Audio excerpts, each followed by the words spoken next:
All right, we're gonna get started, and we're gonna do a prologue for the first time in like 4 weeks. I'm excited. Yeah. The first prologue in about 2 months that doesn't have anything to do with Vern, Aww. even though I loved the Vern prologues. All of you will have a run of prologues like that eventually. All right, here we go. You see a small cabin made from finely cut dark wood paneling.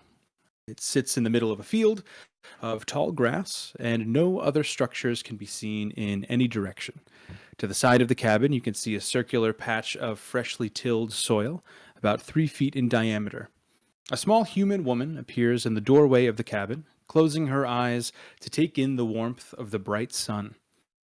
With a peaceful smile, she walks around to the patch of soil and begins to knead it, every so often folding in a handful of seeds. After about 10 minutes of this, she produces a small water pail and pours just enough into the ground to feed what she's planted, and then heads back inside. Over the next few days, the seeds begin to germinate beneath the soil, and soon several tiny sprouts can be seen poking up from the earth. More days pass, and you watch as the sprouts begin to accumulate leaves and develop buds. Nurtured by the elements and by the woman from the cabin, the buds eventually open into the most beautiful assortment of marigolds. Reds, whites, yellows, oranges, and pinks, all existing together and developing into a very impressive layered bloom. Summer begins to wane, and the days get shorter. The grasses in the surrounding fields begin to wither, and the woman begins to wear more layers as she's out tending to her flowers. Marigolds, however, stay strong and colorful, seemingly unfazed by the change of seasons, and remain that way well into the coldest months. Snow begins to cover the fields, and the woman's breath can now be seen as she sits outside watching the flowers in amazement. The vivid colors of the petals hold strong as a beacon of life juxtaposed against the whites and grays and browns of wintertime. Time passes more quickly with each day, and the years begin to roll. As you watch, as seasons pass, storms roll through, other homes are built within view, and the woman begins to age. All the while, the marigolds continue to thrive, never faltering, never shrinking, and never dying. In fact, with each passing year, they begin to spread, and after 40 years of continual vibrance, the old woman's cabin is completely surrounded by a halo of red, white, yellow, orange, and pink. Now, years after that, you can see the same cabin, with many other homes built throughout the field. At the doorway, 4 men are gathered, dressed all in black, chatting.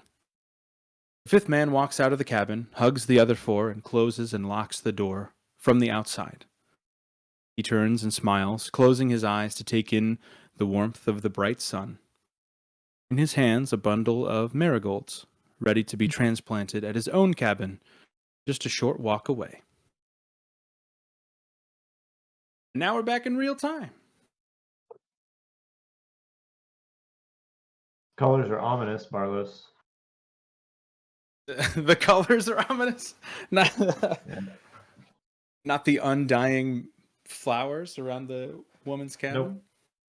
Nope, there's magic. All right. Fair enough. Cool. All right. You have walked down a cave hallway that is narrowing the further in you go. And Teth, you were just greeted by a small orb of purple and blue light, claiming to be named Norman, and welcoming you to the Shrine of Coralon. Does anybody want to recap? I guess I just was speeding ahead. Yeah, I don't remember that part. Did I get off early last night? Little Yeah, bit. I don't think just so. slightly. It was like 10 minutes. Okay. Oh, yeah. Oh, heal 34 hit points, Brackle. I'm what? Down 34? No, heal 34. Oh, heal 34? That's much. Basically, we have, for 3.5 hours, avoided going in the hole. Yep. That's it.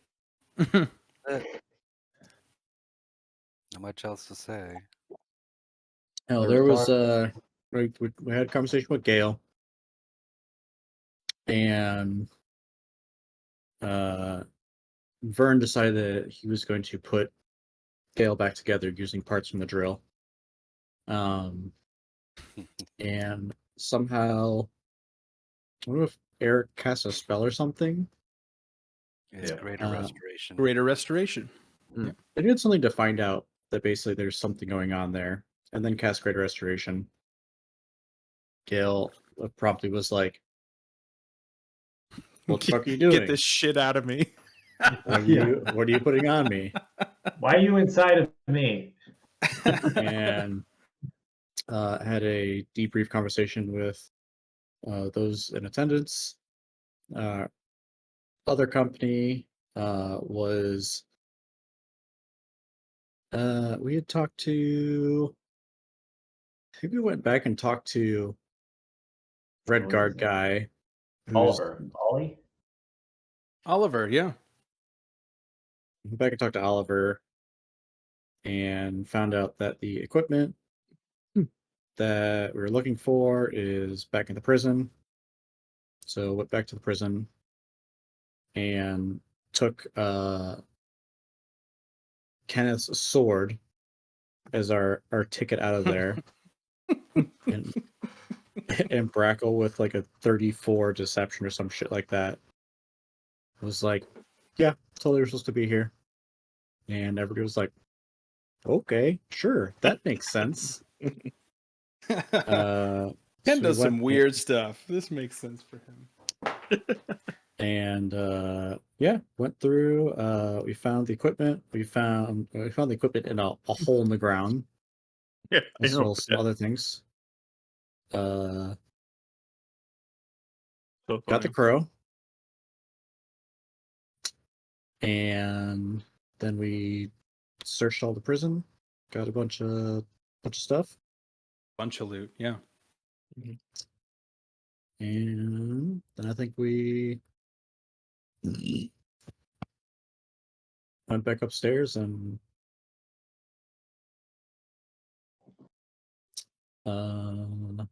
yeah, debriefed again with each other, and then stalled going in the hole for another 30 minutes, and finally hopped in. Oh, that's so funny. And then we saw the spirit of one claptrap.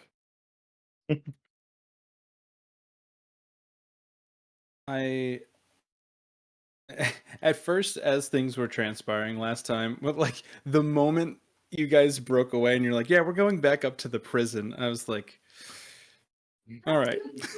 How long can this honestly take? Like, it'll just be a couple minutes. Yep. No, full session.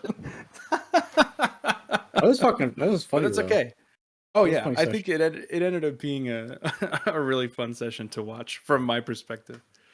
But yeah, so all that stuff happened, and you went down the hole, and now you are face to face with this ball of light. Teth, all of you, take it away. Can you introduce yourself as Norman?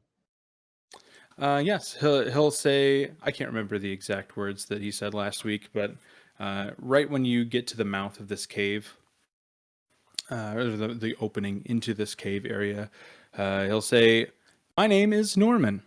Welcome to the Shrine of Coralon, or Shrine to Coralon."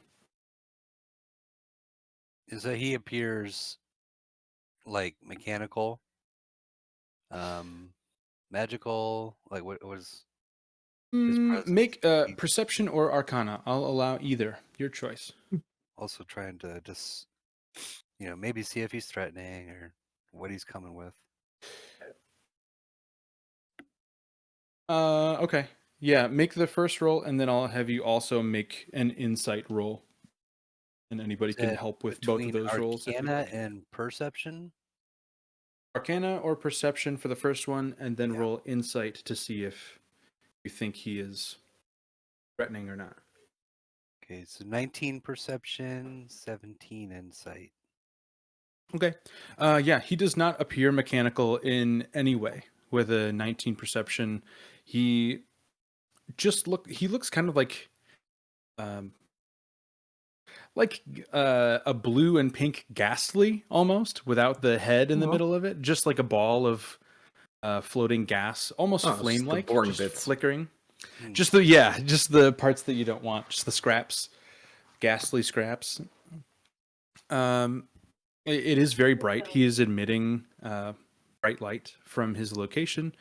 And then for the insight, you can't really get a good read based just on what he was saying, because he doesn't have a face, like he can't show emotion.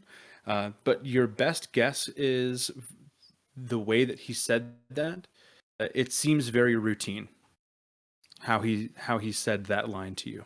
Okay. And how does Eric perceive what the voice is coming from, basically? It's definitely coming from the orb. It's very clear that the ball of light is the origin of that voice. Mm-hmm. There's somewhere within that. That's where it's coming. Okay. Yep. Hello, Norman. We're a party of adventurers.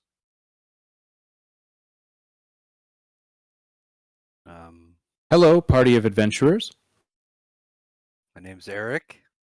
Hello, Eric. How do you do, Norman? I do well, Eric. How do you do? Pretty good. That's pretty good. You're greeting us? Are you, the greeter to this area? What do you call this area? Walmart greeter. Have a nice day, What do you sir. call where we are? What do you call this? This is the Shrine to Corlan. Welcome. Oh, I see where Brackle gets his, inspiration from earlier. I'm not sure who Brackle is.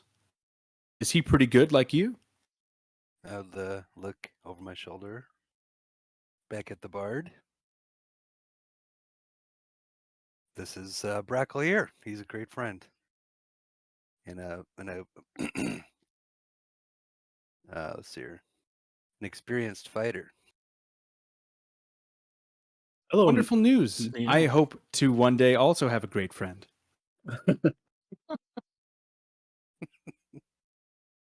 Don't we all? Got a friend in me. Do you actually say, don't we all? Yeah, sure. Don't we all, Norman? A trusted friend is more valuable than anything in this world. You say, don't we all? But you just also said that Brackle is a great friend. Don't you know what it's like already?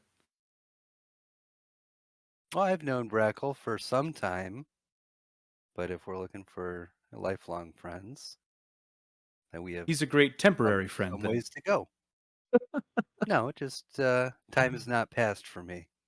Norman's not letting you get out of this one. Look, Norman, I can only Brackle's deal with just the like- reality of that it's been Okay. All right. a year. Interesting. Whatever. Urzok's he's gonna cut back in the midst of this conversation that's happening and go up to Vern Son of a bitch. and kind of like walk back. Son of a bitch.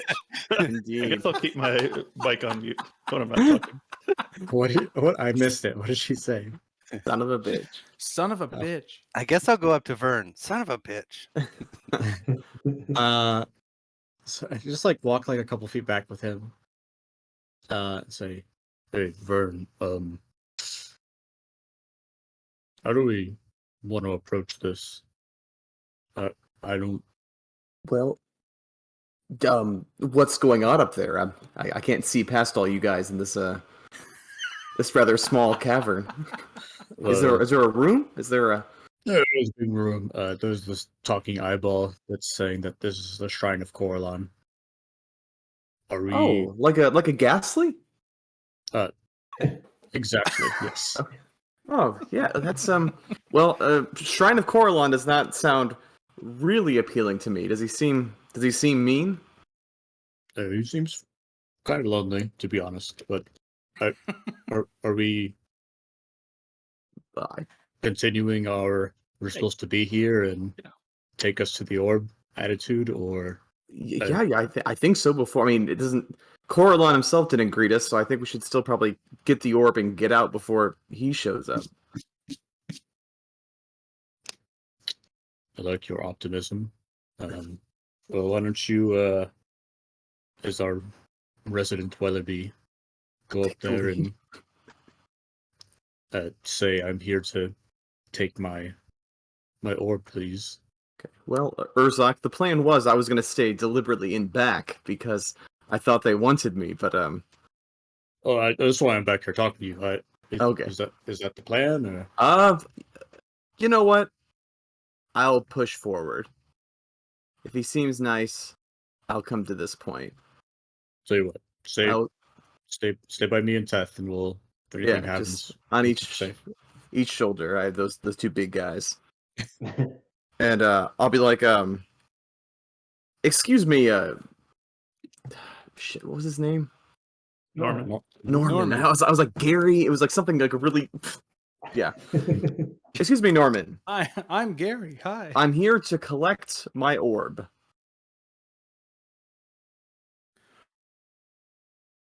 Hi. Welcome to the Shrine to Coralon. Thank you, Norman. Is the orb in this shrine? What orb would you be looking for? It looks like you, but it emanates a lot of power. I'm an orb. You are, and you are powerful. I can tell. You have a lot of life in you. But what we Thank need you. is something. I have no life in me. What we need is something a little more solid, like a stone. Do you know of any glowing, perfectly spherical stones in this shrine?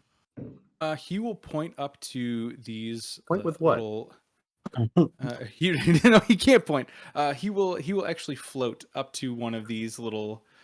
They're like tiny little orbs that are emitting this purple light that are just lighting this place. And he says, "These are a bit smaller than I am, but they are emitting light or power, and they are hard orbs. Would you like one of these?" You know what, Coralon? Norman, I think we can. I think we can take it from here. Do you mind if we just go ahead and cross the bridge? Certainly. You can either cross the bridge or head off this way to the right. There's a thing to the right. Yes. Oh, there is. You would not know until you got out there. Mm-hmm. Well, Norman, which way would you suggest? You can go across the bridge, or you can continue off this way to the right. Norman, I don't suppose there's any kind of vault or place Not where that I know of. I'm not really sure what a vault means, but we do have a great big elevator that goes down into the earth. that's the one I want. Which direction is that? You can go across the bridge, or you can head off to this direction in the right. They So there are two elevators. They both lead to the elevator. They both lead to something. Which one leads to the elevator? I would go straight. Does the bridge path lead to the elevator? In some ways, yes. I'll get Zapdos out, and Okay. I want to try to explain. Well, I'll try to articulate elevator to Zapdos, or at least like machine, and I want to send him across the bridge and see if he sees something mechanical. Okay. Roll for animal handling. Right. This is also my test to see. I was thinking if I start crossing the bridge, if some big creature like comes out of the darkness and takes a bite out of the bridge. At least now. That willing to sacrifice Zapdos. No, just better Zapdos than like what we can put him back together again. He's malleable, right? He does that little thing where like all those little machine bits move around like water. Yeah. So It's not in the context of the time period, but for lack of better term, it's like nanotech. Yeah, you just this is Like just the a Black straight Panther D20. 16. Hey, that's not bad. Yeah. So you Truck flies. you can kind of gesture, up and down, make sure that he knows that it's a mechanical thing that he's looking for, and he will start flying straight across the bridge. Nothing comes up to chomp him out of the abyss. You can see him. You can all kind of see over to the other side. So you see this large gate over here at the top of the map. It is reminiscent of the prison gates that are up on the floor above. It just seems much more fortified. And Zapdos is small enough that he can make it through. There are tiny holes in the metal link of this big gate, and he kind of squeezes on through. And he'll just continue flying up off of the map up here.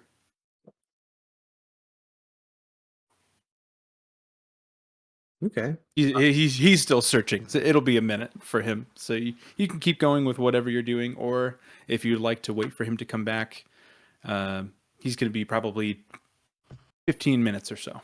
Okay. Hey, Norman, Yes. you said this is a shrine of Coralon. Is Coralon here? The shrine to Coralon, yes. Is Coralon here? Shrine to Coralon, yes. Is he here? Is Coralon here? Yeah. Is Coralon here? Yeah, is he? I mean, if he's the guy, I feel like you would know if he was here. Yeah. Is Coralon here? Yeah. Well, I know. No, I'm asking Is he- you. I'm asking you, Oh, Norman. I don't know. Norman, what is your purpose? I'm the guide to the, Oh the my shrine God. of Coralon. The best guide. You're the guide who can't guide me to the elevator. I told you about the elevator. You can also go this direction off to the right. Norman, can you define guide for me? I can't.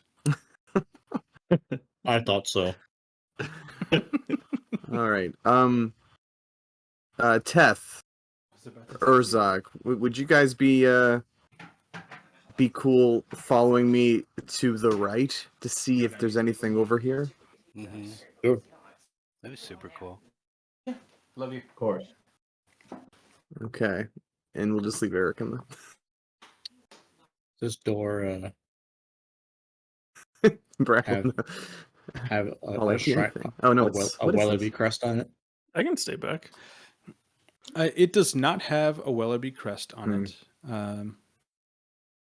It is a complete stone door. There is no discernible handle. And there's no discernible way to open it. It just seems to be a solid stone slab of a door.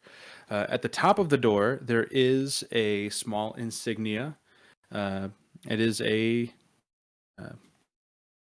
biologically accurate heart, like a human heart.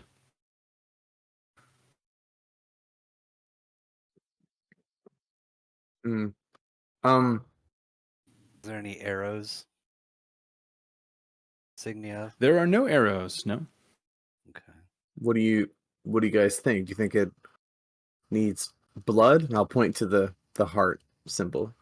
Well, you know about Coralon's relation to, or nickname, the Archheart. Oh, that. Yeah. Norman he'll like pop out from where he is over here, and he'll say, "That's the passage of the heart.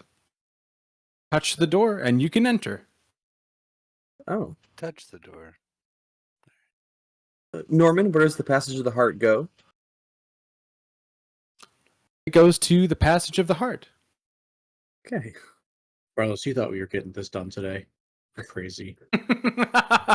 Spending 3 hours fucking talking to Norman. I just Maybe, yeah. I feel like if Norman wasn't vapor, I just like ugh. Does anyone want to volunteer?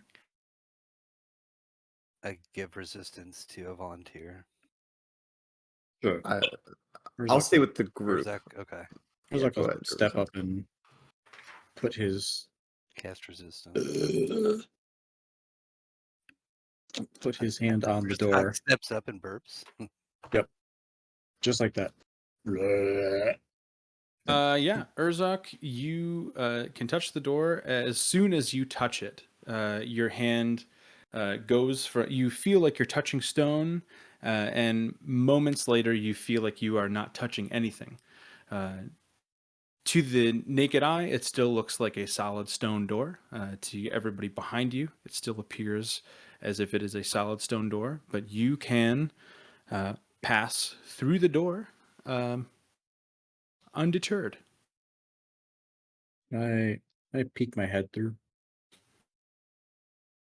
Through the door. Just like stick my head Going in the through. opposite direction, it is a solid stone door. You cannot get back through. Oh, I meant like Hmm. going in. Like So he I gets his head stuck. Oh, yeah. I guess getting my head stuck at this point. No, so it only cuts you off once your full body is through. But yeah, peeking through, you see another corridor, another cave-like hallway that turns off to the right after about 25 feet. Well, it's a very nondescript passageway. Guess wait for the bird to come back before we make a decision. Or I could just go through the door and look around. I'm sure there's nothing ominous or bad that would happen. I think you're pretty tough, Urzok. You can do it. How much time before Zapdos gets back? 13 minutes, probably. Yeah. Yeah, I'll say like 10 minutes or so. You haven't burned that much time. Well, How does- Herzog, we've got some time before the bird gets back. Out of curiosity, if Teth goes up to touch the door, does the same thing happen? Yes. Matte or shiny? To speed it up, if any of you go up and touch the door, it will start to dissolve for any of you. Okay. Was just Where's- wondering about the where's- heart thing. Herzog walks through. Right. As Urzok walks through, everybody on the outside of this door, you will see the heart symbol up at the top.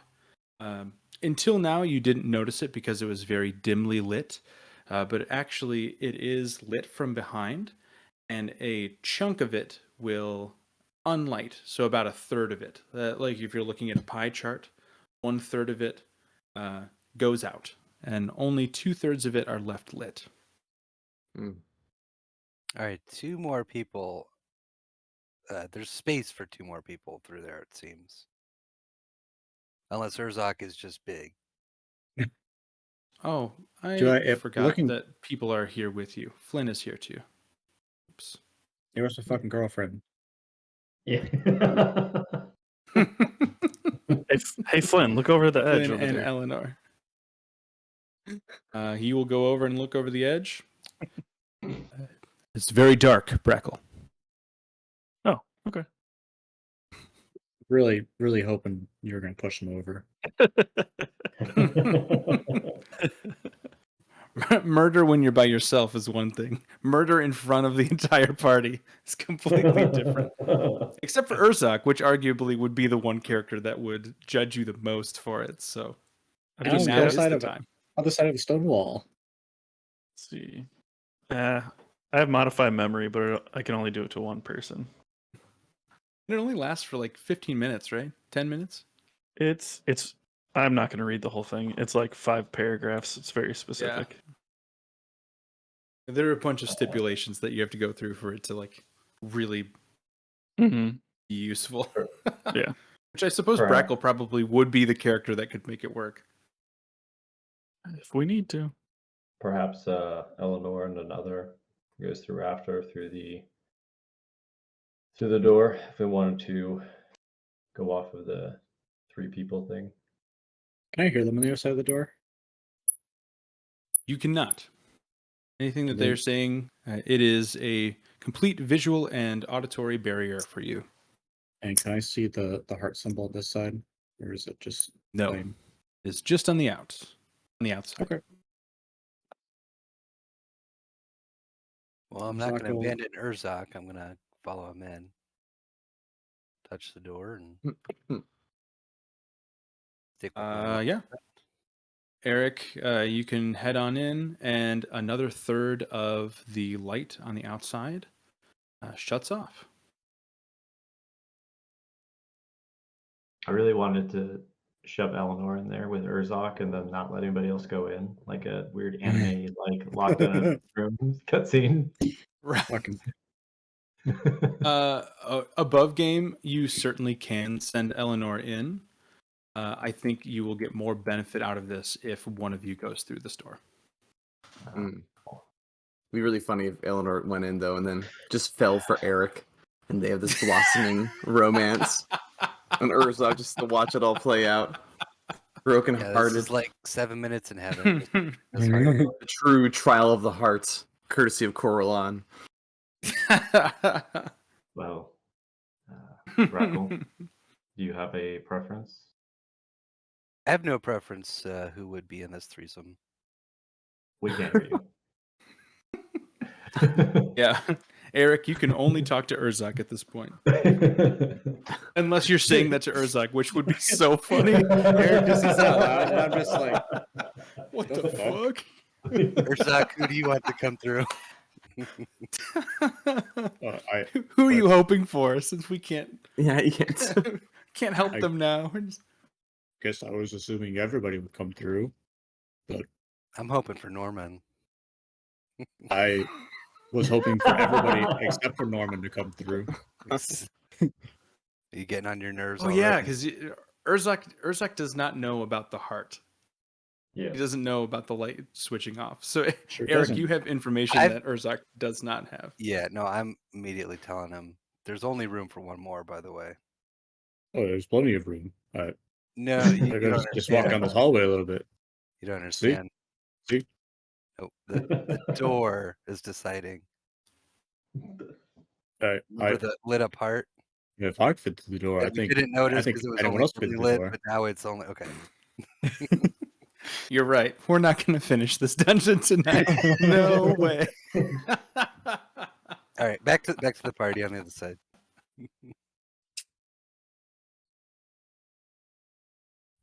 Rackle, do you have... I guess nobody else is going through. I guess not. Rackle? Let me talk. Rackle, you want to go in? Oh, you're muted. Or at least we can't hear you. Am I muted? Now No, you're you're not. not. Oh my god, this is stupid. I was trying to do text to talk and it wasn't working at first. Okay, or press to talk. Yeah. Eleanor, would you like to go in? Or wait, Teth just asked me if I wanted to go in. Correct. Sure. Norman, I have one question for you. Of course.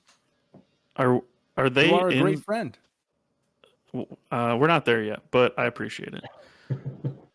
Are they inside of Coralon now? Is Coralon here? Are we in Coralon? This is the shrine to Coralon. To Coralon. So once we get to the end of it, that's where Coralon is. Maybe. If he's here. Okay, Norman. All right. Well, I'm just gonna go through. I don't know why. I don't want to talk to him anymore. Let's walk to the other side. Yep.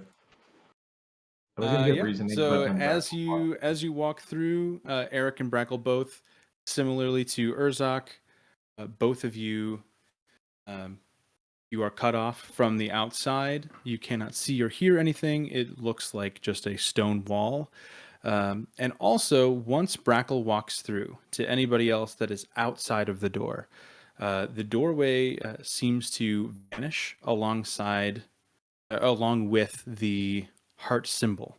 So the last piece of light vanishes from the symbol. It dissolves into the wall.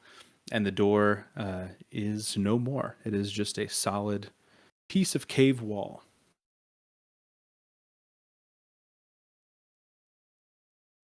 Mustache brother. That's how I'm see- gonna greet Brackle. So your Brackle can fit through. Oh, hey, Eric. There's nothing wrong with the door. I couldn't stand that Norman guy anymore.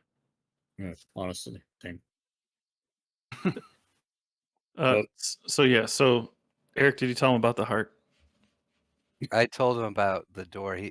He's a little stubborn, but he listened. I think he heard. Well, All right. there's three of us in here now, so I don't know if something happened out there that they have to unlock, or have you guys I want explored in here yet? Nope. test the wall from this Nope. side. Hello. DM, I'll test the wall from this side. Yeah, you can. It looks like a normal cave wall. Yeah. Eric, Okay. Eric, As I thought. Eric. Okay. Eric, don't Over. freak out. Yeah, I'm like testing it where I'm just like banging on it, just like shouting. Let me Hello? out. I don't think the walls are our issue here. Urzak will take another step. Hello. Okay. Greetings. Welcome to the Passage of the Heart.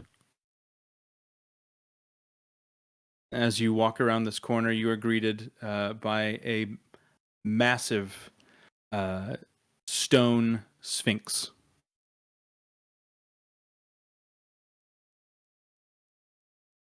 I just gonna start by asking you: Are you familiar with the guy up front there, Norman? The guide. Monk. Yeah, he used that word as well.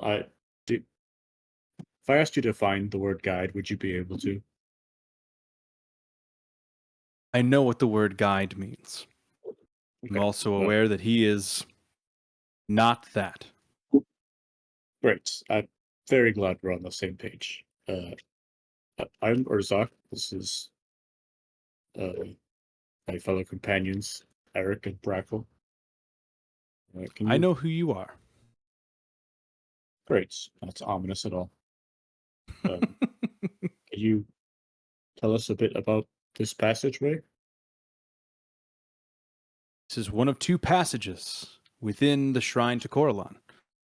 Ultimately, this will allow you to continue down to the depths and achieve what I suppose is your and several others at the moment ultimate goal: obtaining the orb.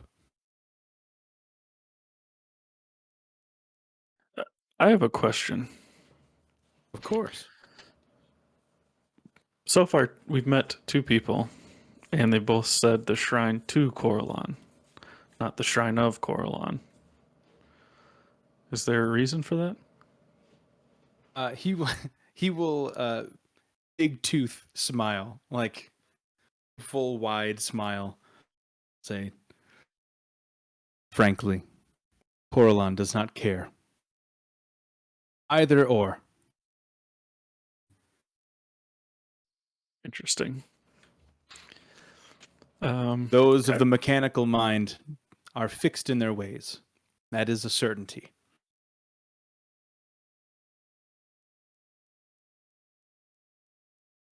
Great. So you've told us of the path. Now, can you tell us about the path?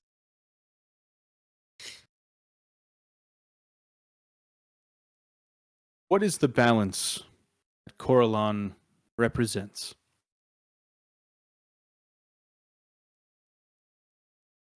Can I just roll like history roll? Can I just roll like a general religion check to see if Urzak knows anything about a god that's not his own? Yeah. Brackle, if you want to roll history too, you can. I like both of those rolls. 23. 9. With a 9, there you certainly are surprised to see sphinxes, and you generally are surprised that this shrine exists. especially because you had kind of an inkling that this was a place that the casters owned at some point. You find it very strange that it just happens to have been built on top of the shrine to a Presidium god. You are completely in the dark about any history of this god at this point. With your role, however, Urzak, you would, being a quasi-religious person devoted to one god, you would know at least the very basics of all 6 Presidium gods, and you would know that Corellon largely is represented by the balance between the head and the heart. So, taking creativity and art and music and soft sciences and things like that, and meshing them with industry and progress and science and mathematics to make a more balanced Azura is what he is all about and trying to spread throughout the continent. I say that.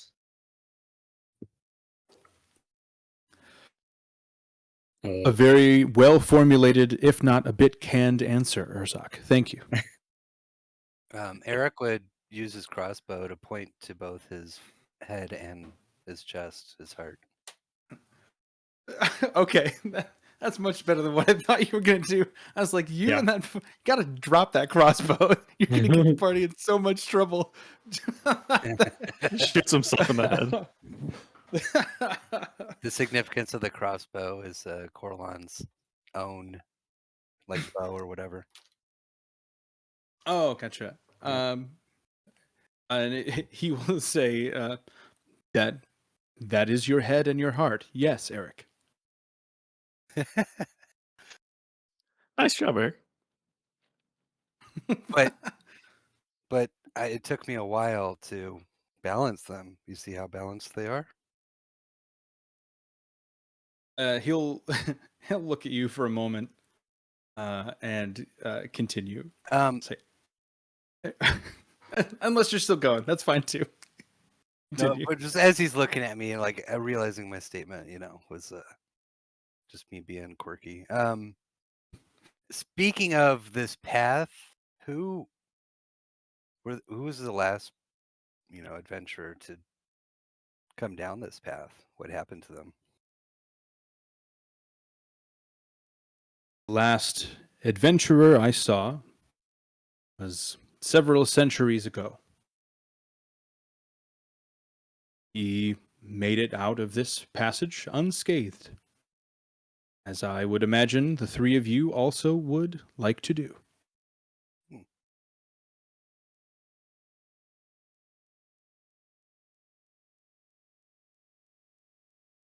Spot on. I'm just gonna like step forward and look around a bit. Say, you still haven't answered my question.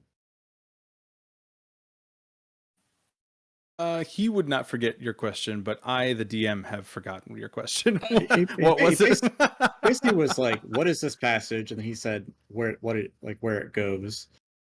And then he said, He's like, "What's the balance? what Or what what is what Coraline known for?" like tell me about the passage, not what it is. And then he asked the Oh, question yeah. about Warlong. Okay, yeah. So answering the way that you did, he will say, yes, it is all about balance for Corellon, the head and the heart. This is one of those 2 passages. Back up.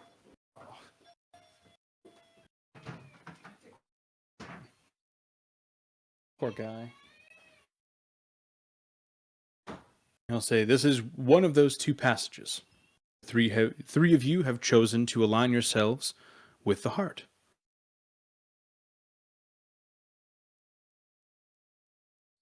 We kind of picked the wrong 3 of us, I think.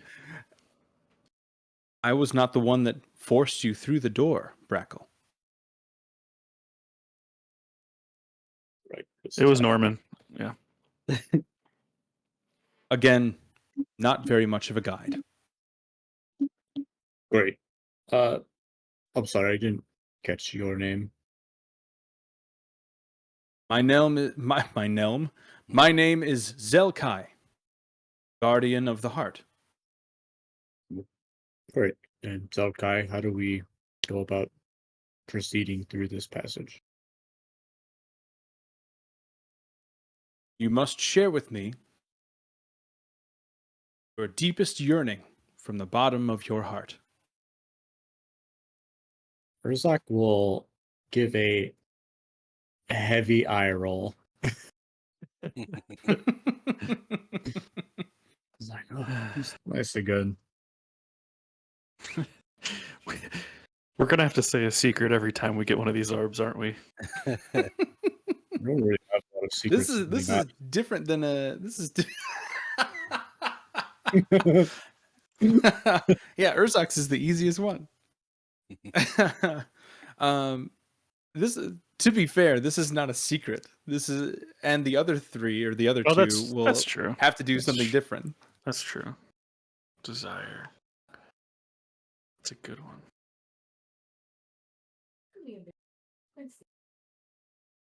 Urzak, did you walk around the room? Like I know top down you guys can see the chest, but have any of you seen the chest behind him yet? 'Cause he's pretty Yeah, wide. he kind of did a little bit of peeking. He was just he didn't go Okay. around him, behind him, but I didn't move, so I don't think I saw it. Urzak, with your passive perception, you can easily tell that the chest behind him, despite what is seen on this map, it has 3 locks across the front of it.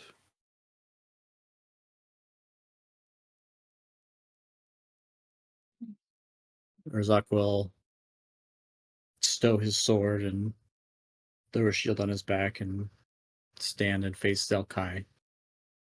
And he will say, my greatest desire in life is quite simple. I wish to leave this world a better place than it was when I came into it.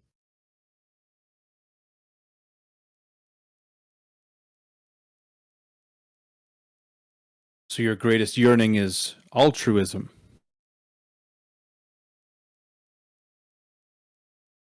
This is not Donovan. Googling the It's- definition of altruism. It's like doing good for the Eric- good of being good. Not Eric- Yeah, wanting a return. doing good things without wanting anything. in return. Eric's like immediately thinking of his dog back home when he says altruism. His doggo's name altruism? No, that's Strong Boy is the dog's name. But that's altruism. You just dogs are they don't Yeah, ask for anything back. it's true. They are altruists. Urzak will respond. He'll say, it's hard to agree with that when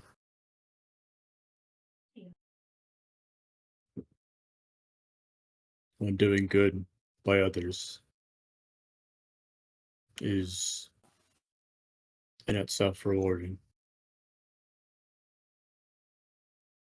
Eric would Zelkai is gonna.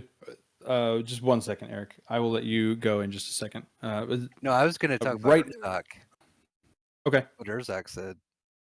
I would say I'm in the room with the guys that interrogated that guard. I mean, Urzak, I would like to think you're an altruist, but truth is violence a path to that? This guy's gonna want to really know what drives you. Okay, so 100% above game. Zelkai was going to take that answer, Urzak, until Eric said that. That's so funny that you just walked that whole thing back for Urzak. Oh man. Zelkai will kind of take everything in. He's not angry or anything. He's still very calm. And he'll look down at Urzak and he'll say, "Is violence a path to altruism for you, Urzak?" I'd like to once again reiterate that I don't necessarily think I'm on an altruistic path. But in response to you, Eric, turn and give you fucking fat stink eye. Yep, okay, I'll move up to you. If you don't recall, if I hadn't told that man to stand down and step aside, which was my first course of action instead of resorting to violence, that he would be dead. Like his friend, who did not listen to me.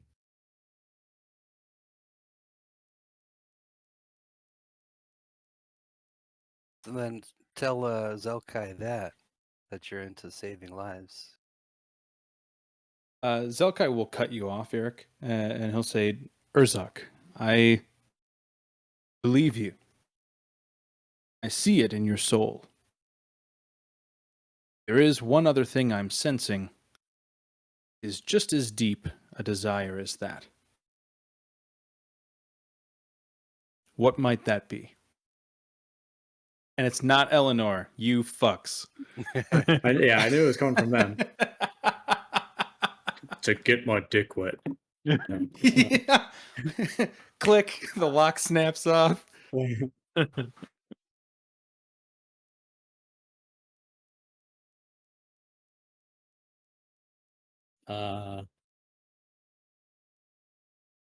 There's like a pause for a moment and think, say,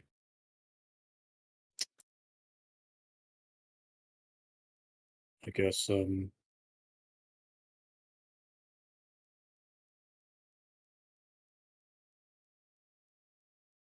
my family proud by accomplishing the first thing that I said.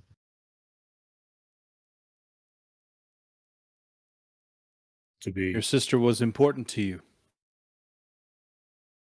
all important to me. And just hope that continues to be deserving of this title. Was Gendrul the last one? No. A few other stragglers. When you leave this place, Urzak, I will ensure that you have safe passage back to speak with them again if you'd like. And with that, his eyes will both gleam. They'll just shine very quickly and very brightly. And you'll hear the sound from behind him. You can't see the chest of a metal lock busting off of the chest, leaving only two remaining. Doc's gonna go. And he'll slowly sit next to the chest. Won't even say anything. He will just turn his head to the two of you, like as if to say, "I'm waiting." Eric, would you like to go first or second? Second or third, I guess. Is there any cultural thing in Azura that's like ladies first or elderly first, or that we would? Make a history check. Yeah. You're a young elf. Maybe you don't know. 20. 18 plus 2. With the 20, you would know that the cultural norms, societal norms are very similar to our culture here. Not necessarily ladies first. There is a much greater sense of balance between the two main genders. I suppose with a 20, you would also know that it is widely unproblematic to be considered intersex on the biological scale, and the the gender spectrum is widely accepted at all points as well. So there's not necessarily, I think it's a bit antiquated. Maybe 100, 150 years ago, they would have some type of ladies first type of thing. But this society is a little bit more involved and evolved than that. As far as the elderly and the very young goes, it is standard practice to give more of a consideration to those that are physically less able to complete tasks than you. So like lifting heavy things, loading and unloading carts, getting things off of shelves, small things like that for people that have less mobility or have a physical disability like that. If you don't do those things, people may not think that you're a bad person, but in the moment, if a stranger catches you doing it, they could look down on you. It sounds like the smaller your strength modifier. Mine's definitely lower. Really? Because it's -2. You're at -2 as well? Yeah, I'm 7. Oh, I'm 6. Ooh. That's a bit.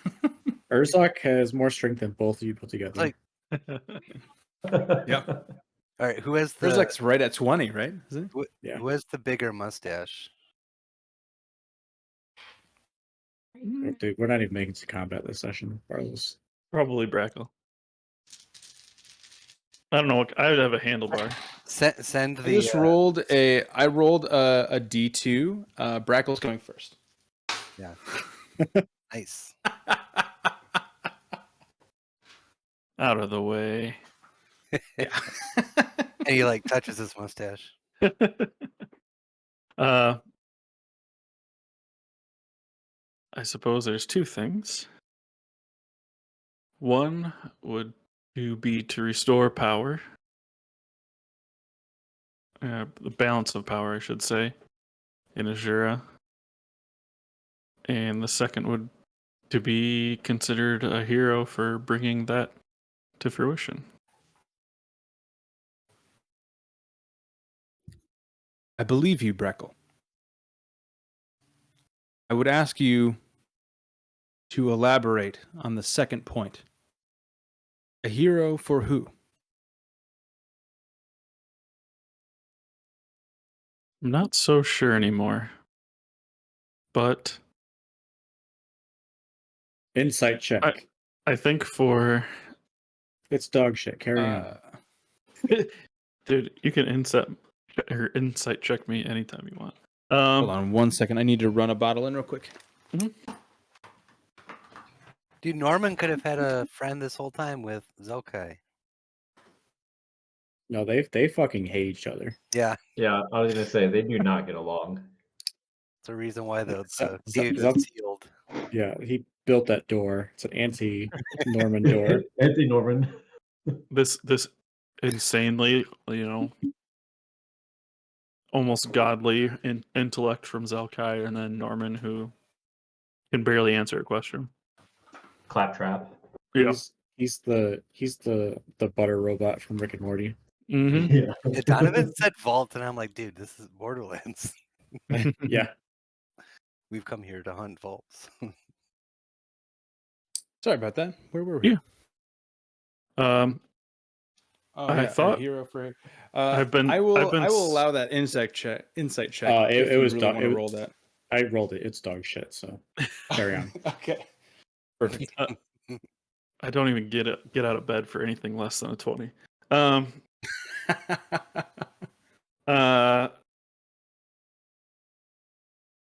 Steadfastly, I believed for the faction I've been working for since I was young. But now I believe to consider it to be whatever this group I've been traveling with decides. Because they have been far more just and far-seeing than the main powers that be. A single tear rolls down Urzok's face. Aw. Zelkai will he'll look at you and smile. And then I stab him. Yeah, I ain't telling you You're- shit. your rapier breaks off on his stone skin. Get another weapon, Brackle. Fuck off. I couldn't do that much with my weapon, anyways. He will say again, "I believe you," and his eyes will shine just like they did for Urzok. And Urzok, you will see the middle lock bust off of the chest. I'll go sit with Urzok.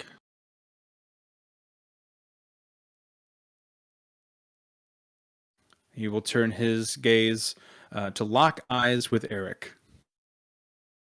Okay, Eric is gonna reciprocate, and Zelkai, you know, what I yearn, what my heart tells me, it's often different than what I usually follow.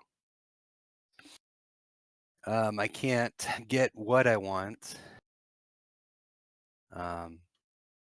usually, so I just, I'm cautious. What I want, to answer your question, the most in this world, is revenge on the casters and the king and Vizik for kidnapping Shaw, for creating the tithes, and for draining magical power from all but people that I maybe knew, I could have known in other lives. Urzok's gonna Talking nudge. hundreds of creatures. Urzok's gonna shoot a glance towards Brackle. Just say, "Hey, watch this." Say, hey, Eric, was it revenge on the casters when you beat that defenseless man in the alley? Why don't you talk to Zalkai about that?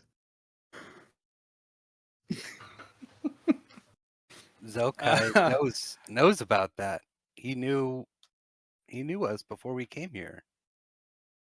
Before you say that, Eric, Yeah. Zelkai will. This is the first time the three of you have seen him move his entire body, but he will get up onto his legs, and turn to face you, Urzok, and he'll say, "I don't believe it was you I was speaking to."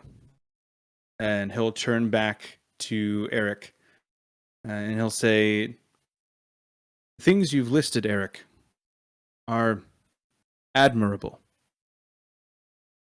But I don't believe they are the things that make up your deepest yearning. Is revenge the thing you want the most?"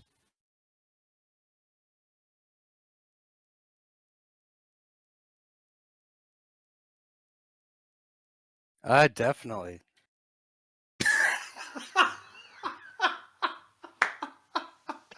Oh, totally, dude.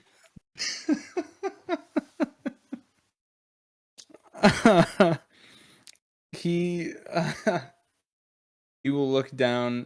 He'll kind of like get down onto his haunches and get right up in your face, Eric. He'll say, he'll just look at you for a second. Oh, not even looking. He's looking in your eyes, but you feel like he's not looking at you, if that makes sense. He's really just like scanning you. Mhm. And he'll lean back. He'll say, "I fear that I do believe you, Eric. But those small things, even all grouped together, I would warn you, do not bring true peace. They only promote more violence in the future. I thank you for your honesty." And his eyes will glow again, and the third latch breaks off of the chest. Urzok, I thought that was a good try to get back at him, but Urzok will just lean over and say, worth it. Dad yelled at you. I guess I'll fucking sit up and open the chest. Yeah. Inside the chest, Zelkai will remain staring, looking the other direction. He will not watch you guys open the chest. Inside the chest, most of it is empty. It is layered on all sides with a very fine dark purple velvet. It's extremely well made, almost padded if you feel inside of it. And in the very center, inlaid in the velvet padding in the bottom, is a half circle stone. You can see it's embedded with small sapphires and small amethysts in the shape of half of a human heart. So it is kind of a half circle stone, half of a heart on that stone. And that's it. That's all that's in the chest. And you can hear from down this direction, down the chamber way that from where you came, the grinding of stone. And I guess we'll deal with Teth and Vern in a second. I don't know if you'll still be there. But Brackle, Eric, and Urzak, you would both be able to assume that the door is reopening. I want to go to the front of this guy. Okay. I'm gonna pick the thing up. Zelkai? Yeah, I figured you'd grab it. So, Zelkai, how long have you been here? It may have been minutes. It may have been centuries. Okay. Time does not All pass for me as it does for you. See, I think as soon as he started like saying that, Brad just turned around and like, you and Norman deserve each other. He's just gonna keep walking.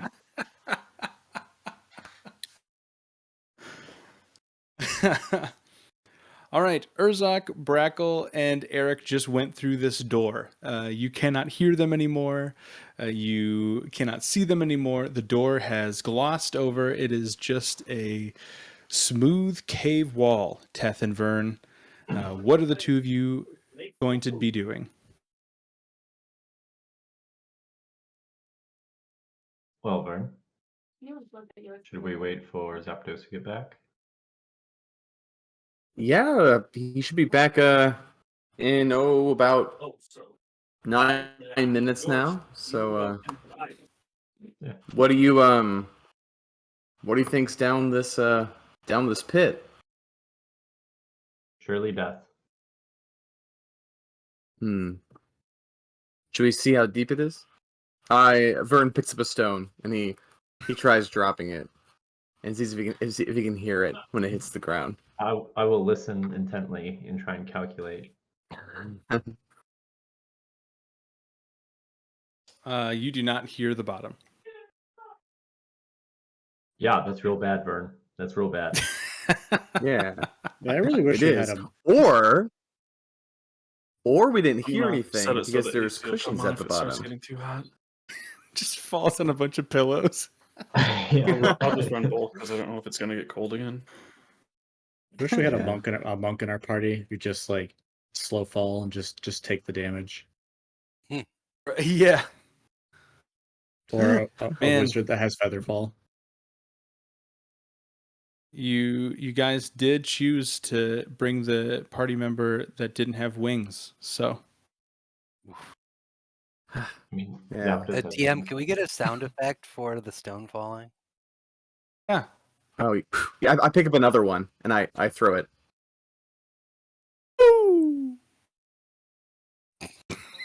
I pick up a slightly smaller stone and I throw it.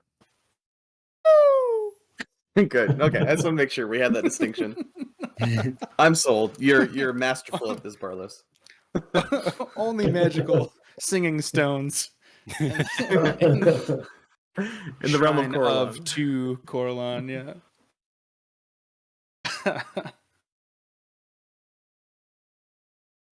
Um, Flynn Flynn will say, not at all speaking as the dungeon master.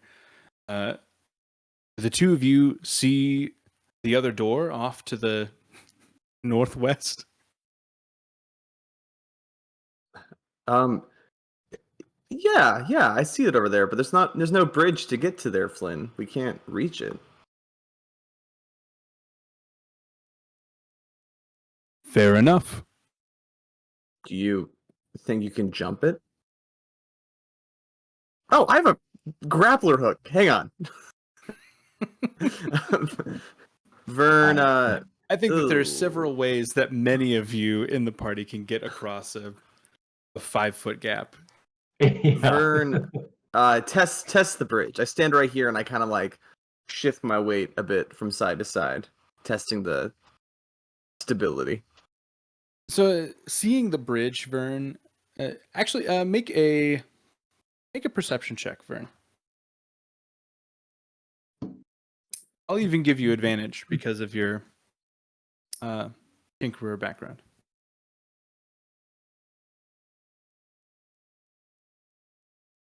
16. With a 16, you are actually amazed at how sturdy it feels beneath your feet. It looks much more worse for wear than it feels as you walk out onto it. There are definitely planks missing here and there. The places where they're missing, there are other planks visually that are shoddily nailed in below them to make it just kind of stay together.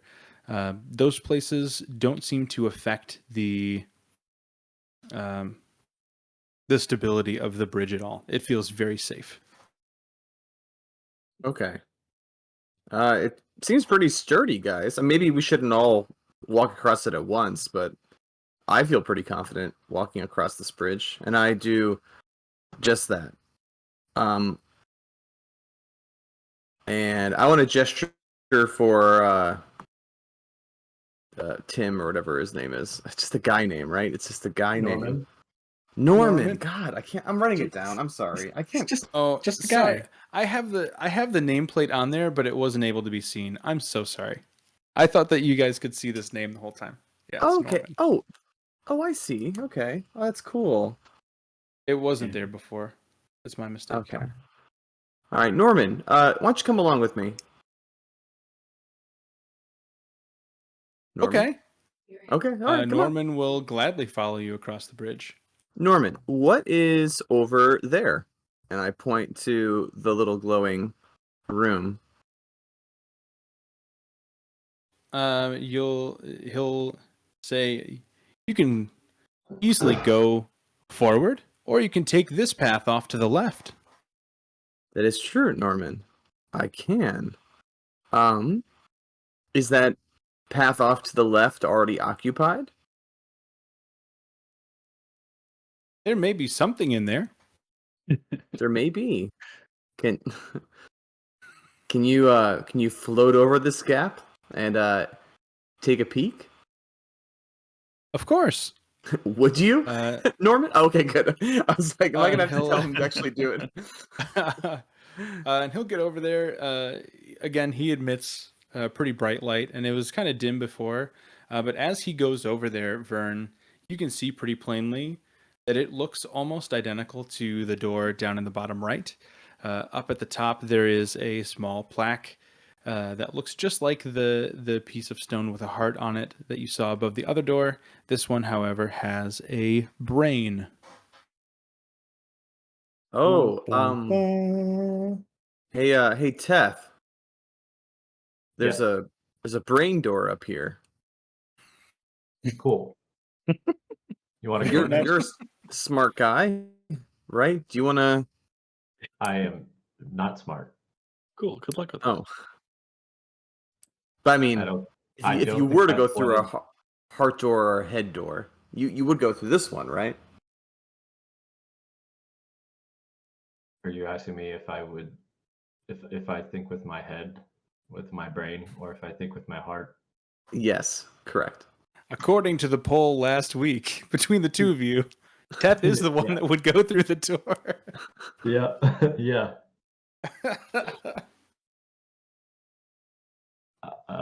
Yes, I will go with you through the door. Let's do it. Well, while we're waiting anyway. I mean, I haven't heard any screams from the other side of the heart door, so it's probably safe. Right, Norman? Sure. Okay. I grappler hook arm 15 seconds of toward pause. Norman. Yeah. And that's going to be canon too. He actually took that long to respond. Calculating.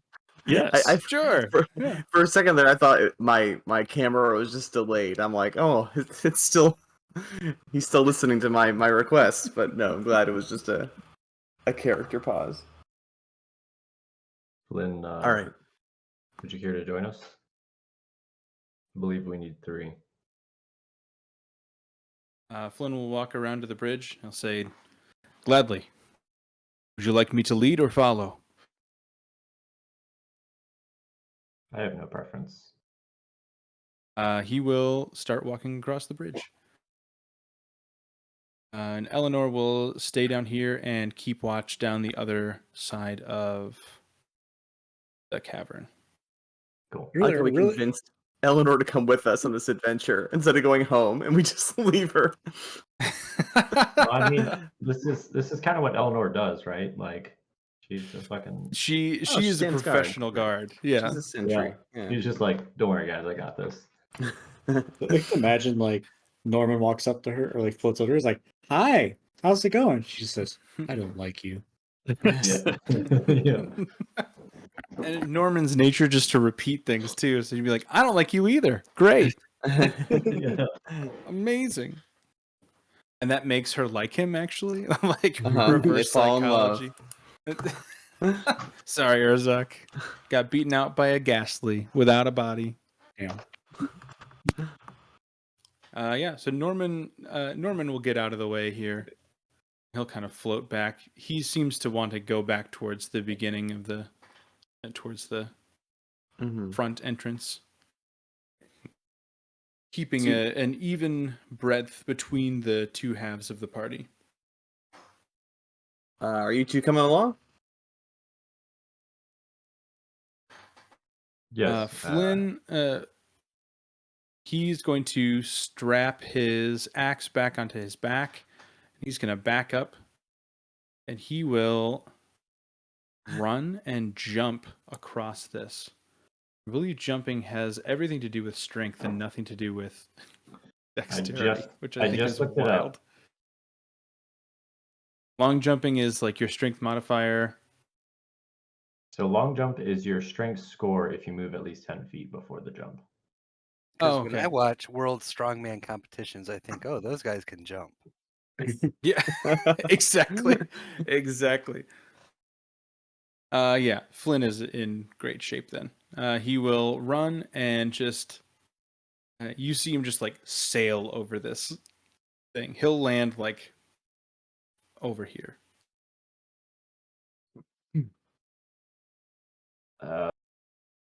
Perhaps, Vern, maybe you guys start to go in before I jump. Oh, yeah, we'll give him some space. Come on, Flynn. Space. I will walk through. I'll walk up. I'll put my hand on the door or whatever, and I'll walk through the green door. Great. Yeah, just like the other door, it seems solid, but once you put your hand on the door, it phases through and you are able to walk through. And Flynn will follow right behind you. Then I run away with Eleanor. Yeah, I'll do the same thing that Flynn did. I have a strength score of 18, so I'm pretty sure I'm good to clear this. What does your jump look like being a 500-pound robot? Definitely takes precaution. Definitely, instead of going like 10 feet back, he probably goes like an extra 5 feet back, because when he's actually launching off, he's not getting anywhere near like where the actual edge is, completely depending on his strength to push him to the point that he needs. Mostly because he doesn't want the edges to collapse. and then he will lose all of his momentum, and then all of his power, and then he will just drop into an endless pit of death. Right. We Um, don't want that. So he needs a little bit of extra space to kind of build up to it, right? So he's like, once his legs, it takes him a while to get his legs moving, but once they're going, you ain't stopping it.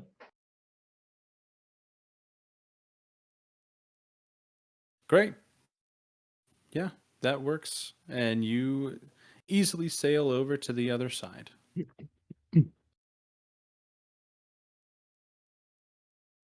And I'll Teth, go ahead. you heading up to the door, you see the same thing. There's one piece of the pie-shaped light left lit, and as you are passing through it, it switches off, and the door turns into a smooth cave wall on the outside and the inside. And the three of you are now inside. Great job. Did it. Oh, this is a long hallway, guys. Let's proceed with caution. Nice, As I just barrel on down the hallway. Yeah. Right. Proceed with caution. Skipping 3 squares at a time. Oh, It's like proceed with caution. Meow. oh, there's a mess of blue in this room. Mm-hmm.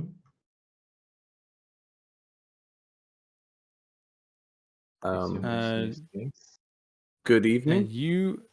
you are also greeted with by a large stone sphinx. There's a crescent moon on its head, and it has 2 large stone wings pointing out on either side. And the sphinx will address you, and she will say, "Good evening. I've been expecting you." Oh. We weren't expecting you or this. No one ever does. So is there an orb in here? In this room specifically? No. Oh, all right, guys. Let's try again. Turn around. Maybe Zapdos is back by now. She'll say, "You won't have much luck getting out of this passage without me." That is a hallway. Wait, was Urzok here? What? I'm here. I'm being nosy. Okay. How the hell? Hey guys. The crowbar? You're just- here? Just kicked open that door. No big deal. I use my brain. All right. Oh, great Sphinx. What would you have us do?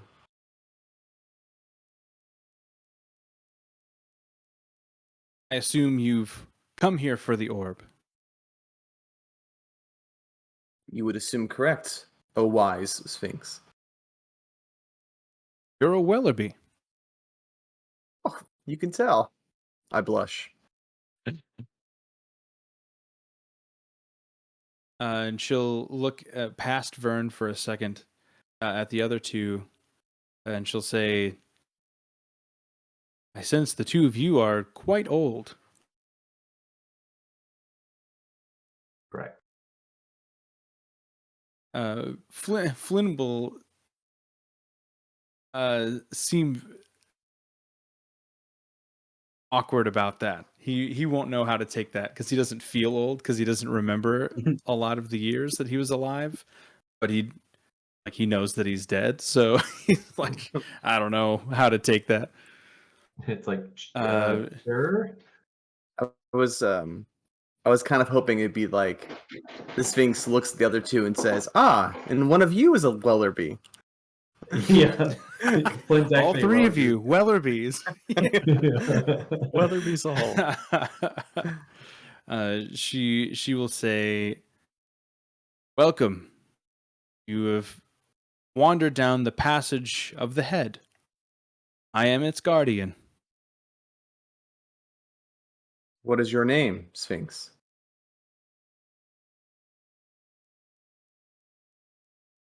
And she'll look at all three of you, kind of like panning her sight between the three of you.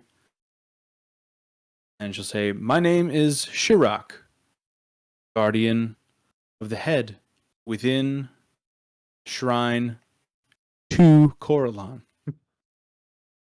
She-Rock. All right, She-Rock. Well, we're a little pressed for time in getting this orb, so whatever you would have us do, we eagerly await your instructions. Of course. In order to exit this passage and reunite with your friends, who are currently undergoing a very similar trial with my brother, Oh, that's where they I would are. have you... Oh, Wow!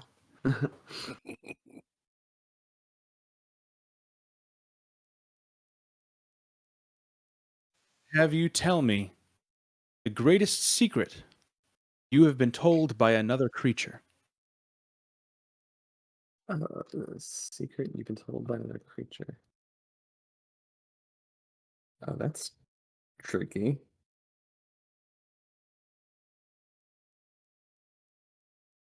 you guys all can't use Dez's secret.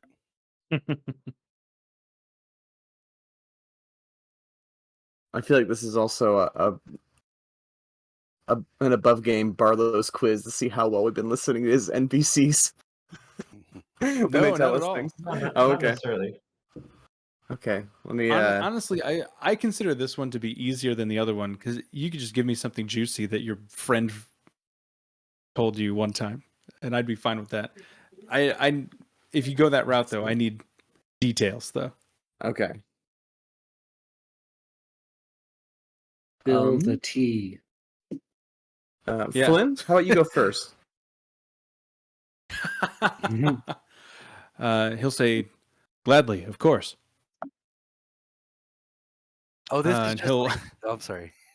This is just like the other elevator for the other orb, and I just say, Brackle's bald. I'm not- what? No. Don't you say that. He will walk up. He'll say, "I was recently confided in. I feel that the present company is safe enough for me to repeat this secret that he has been holding. A friend of mine, a very troubled childhood, as I did.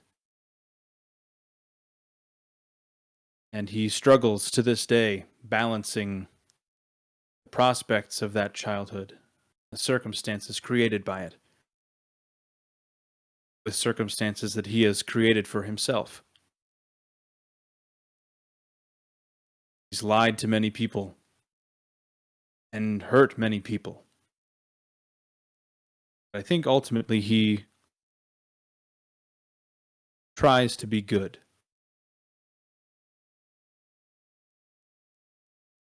Told me that he has lived under an alias for most of his life, I think, at this point. And that must be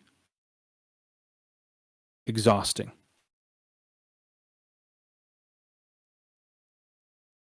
And Chirac will acknowledge that as a true secret that has been told to Flynn. And she will raise one of her paws and kind of usher him back towards the side, to her side. And behind her, you can't see sightline wise, but you know that it's back there. There is a small, there's like a rod, I guess, or a short staff on a small table. And at the top of the staff is another half circle stone. This one jeweled with rubies and topaz in the shape of half of a brain, and that's affixed to the pole. And that pole is strapped down to this table with 3 brackets. And one of those brackets burst open as her eyes gleam and allow Flynn to pass.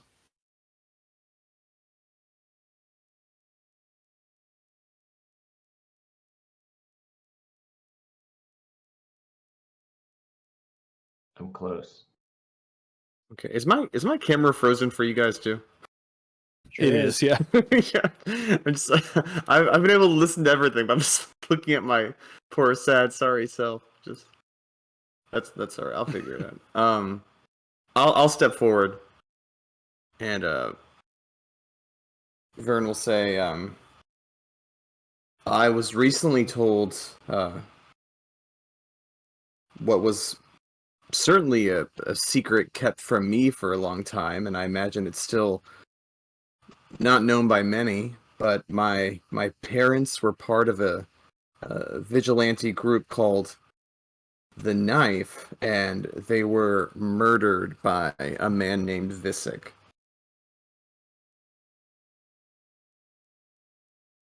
And she'll say, I wish you the deepest condolences in case that wound was reopened after so many years. And she'll usher you past, and you'll see another one of the straps around this rod bust open. And you can pass across with Flynn. Great.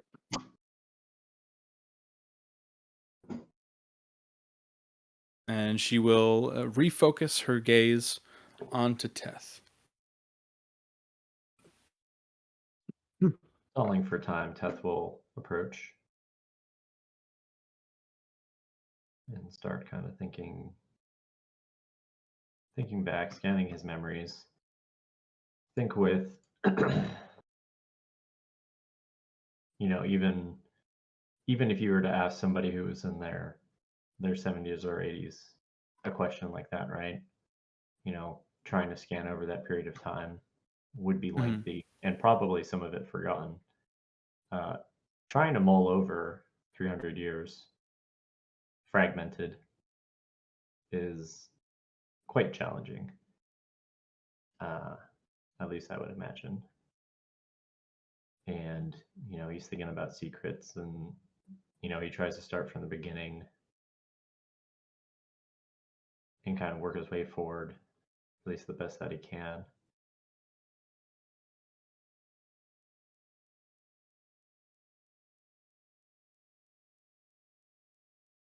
And he's thinking, images of Talos kind of pop into his mind. In the sense of, he's thinking about like very, I don't know, moments that stick out to him in time. And that one kind of sticks out more recently. And if I recall correctly, there wasn't necessarily a secret exposed there. So then he keeps looking. It was just a question. It wasn't a secret. What's a creature? What does that mean?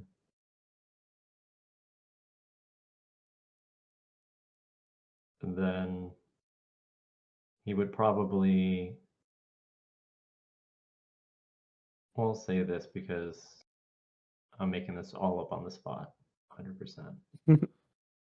That's great. There was a time, what seems like a millennia ago,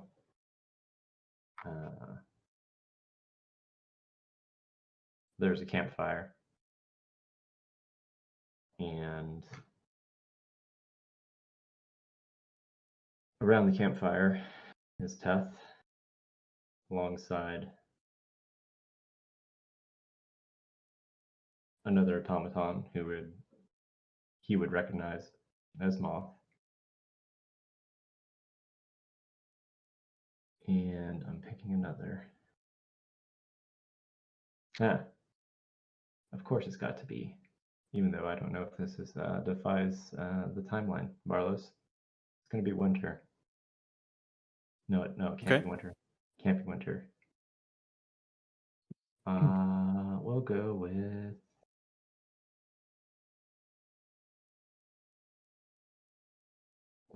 Ramsey, with Ramsey. So Bullet. Okay. And three of them are chatting. It's evening time. And they had just successfully accomplished what they were trying to do, which was pretty routine search and destroy. Find this outpost, basically destroy supplies, eliminating any personnel. Basically a tactical operation, right? Very discreet, or at least supposed to be discreet. Didn't usually turn out that way. But the three of them are sitting there around the campfire, and while they were in this outpost,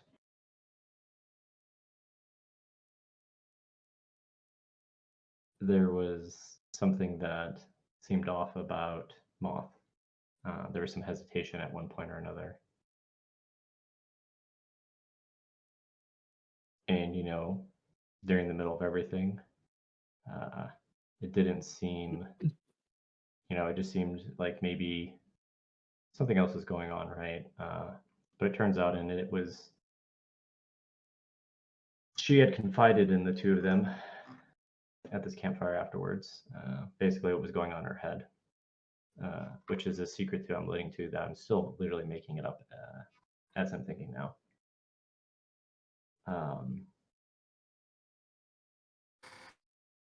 And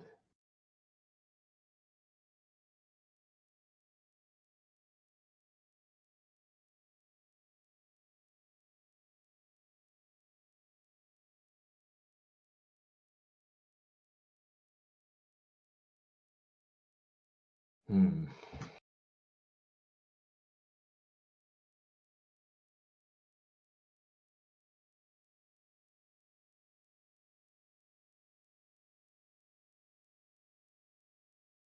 think that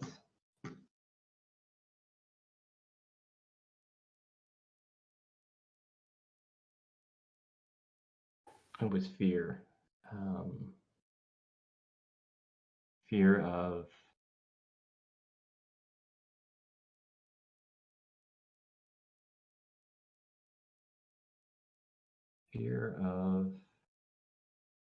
of failing, fear of what would happen to them, right? Because constructs, or in this case, killcasters, they were designed to do a very specific thing, right? What if they didn't do that very specific thing? What if they did not perform in the way that they were supposed to be? What would happen? Would they, basically the mystery of the unknown, almost like, the question of what happens after death. Is there anything that happens after death? What would happen to them if they failed? Would they be deconstructed? Would they be repurposed? Would they be spared? But in that moment, I think Moth had confided in the two of them that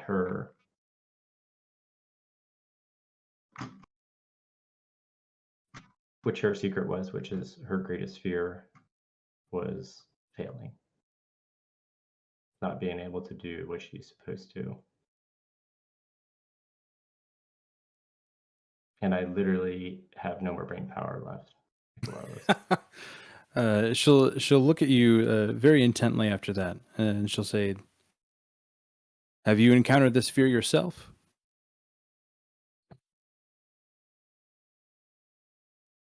Yes, I've experienced it firsthand. Failure. Have you overcome it?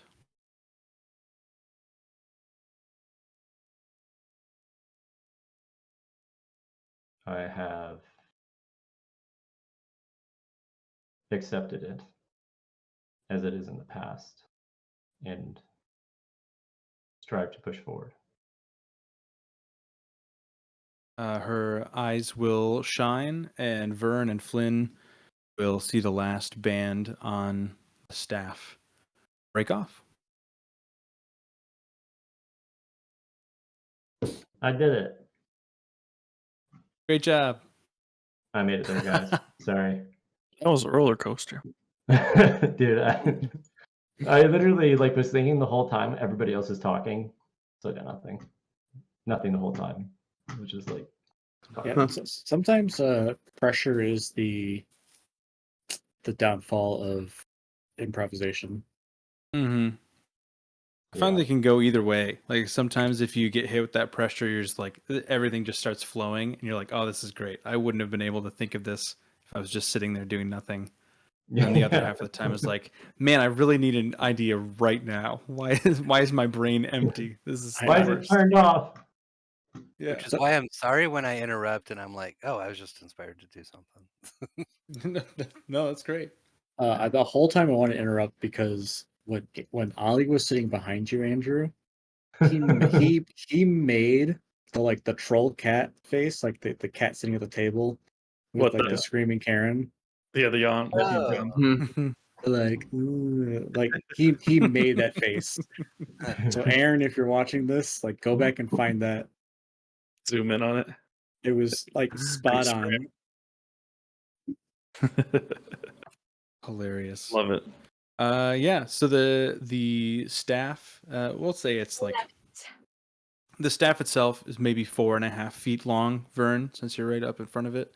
Mhm. And then on the top of it, you can see that it has like a you would see this because it's very similar to your hand. It has a contraption that's holding that half circle stone. So it's part of the staff, but it seems like it could release it too. Okay. Cool. And the I three of will you down the hallway, staff. you hear the stone grinding. The door is reopening for you.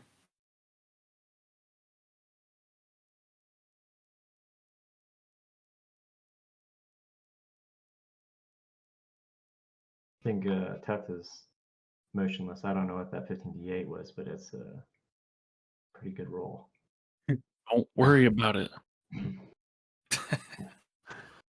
All right. I'll And- grab the staff. Andrew is secretly the DM. He's just rolling dice to Yeah. make you guys nervous. Nervous. That's the biggest twist of this entire session. It's actually been Andrew the whole time. Carlos and I have been practicing ventriloquism. Andrew goes like this, and it's Barlos under a mask, and Barlos goes like this, and it's Andrew. Same Always. person. We're the same person. We look identical. Yep. Same person, same bald head, same headphones. Yeah. More. So as you are exiting this doorway, you can see across the cavern that Brackle, Eric, and Urzak are also exiting as well. And you're all Catherine kind of Willerby. reconvening into the cavern on opposite sides at the same time. That's like Vern's cousin, Gavin. Can I Yeah. on the way out of the cavern, can I just grab Flynn for like 0.2 seconds? Brackle runs Wow. across the bridge. Not physically grab him, but I guess Right. stand next to him. Flynn, when we get back to Mir, we should talk about the past. Yes. He'll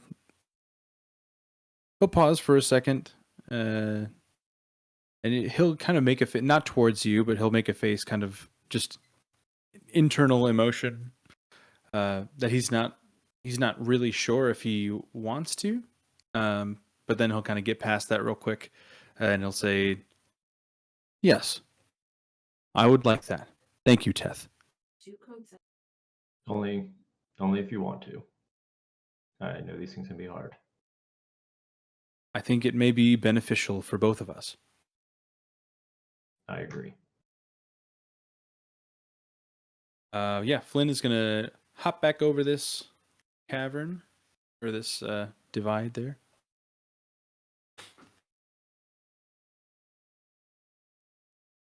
and you both have half a circle of rock in your hands. Both have, there you go.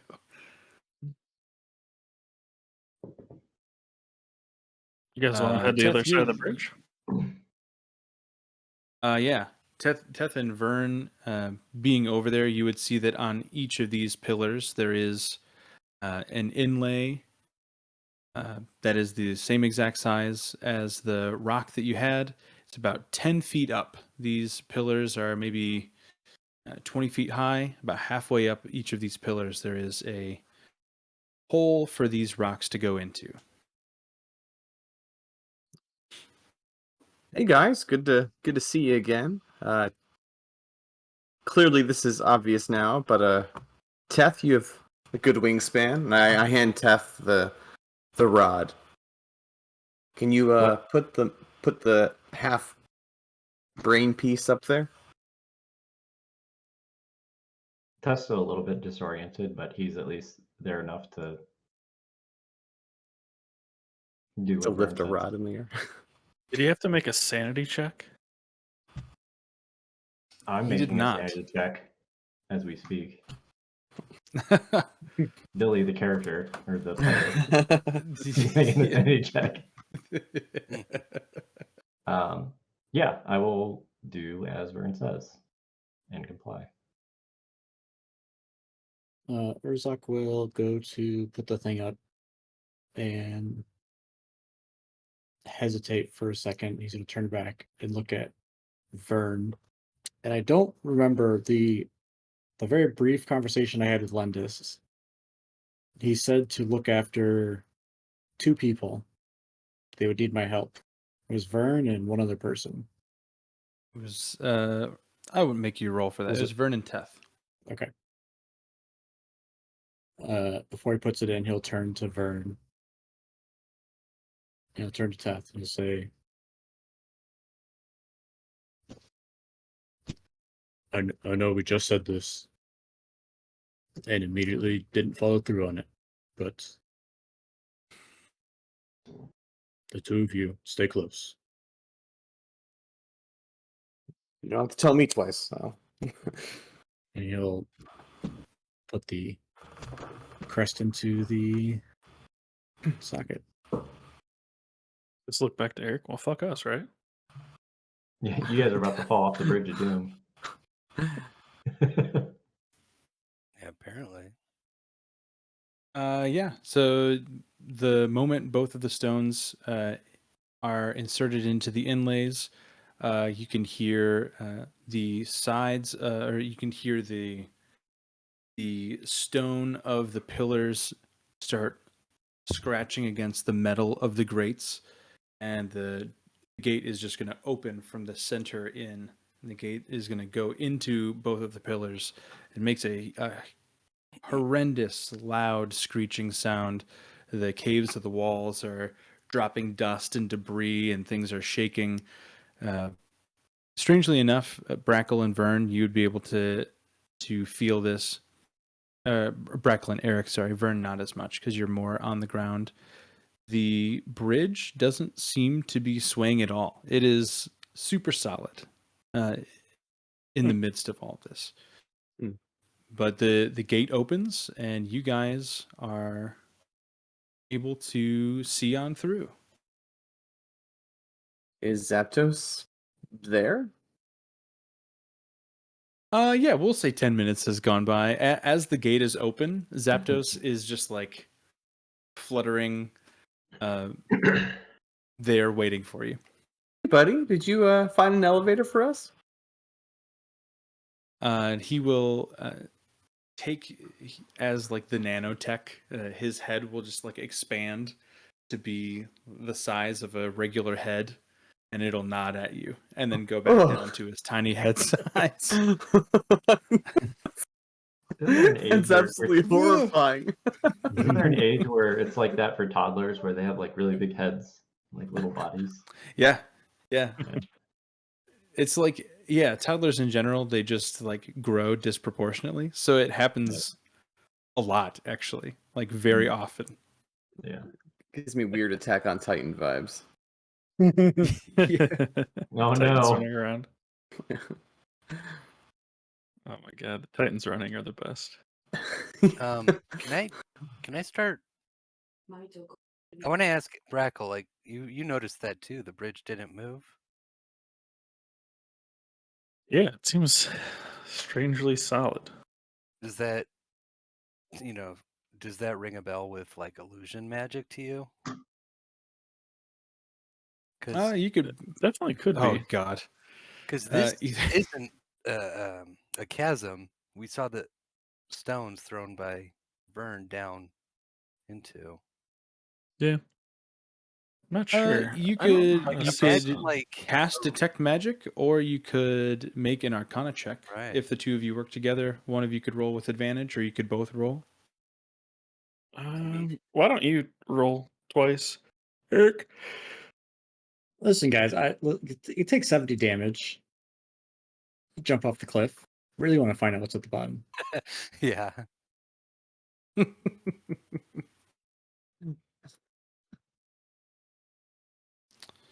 Oh, I almost read that as the check. I was like, yeah, with the 69, you guys would know that. Did you guys roll yet? Am I not seeing it? It's Eric can do a double roll. Oh, I gotcha. I didn't miss that. Let's do it.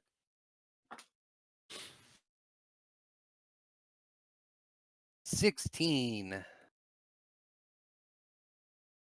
Great. Yeah, with a 16. Oh gosh, those gifts are horrifying. I hate them so much. Yeah, they're pretty scary. With a 16,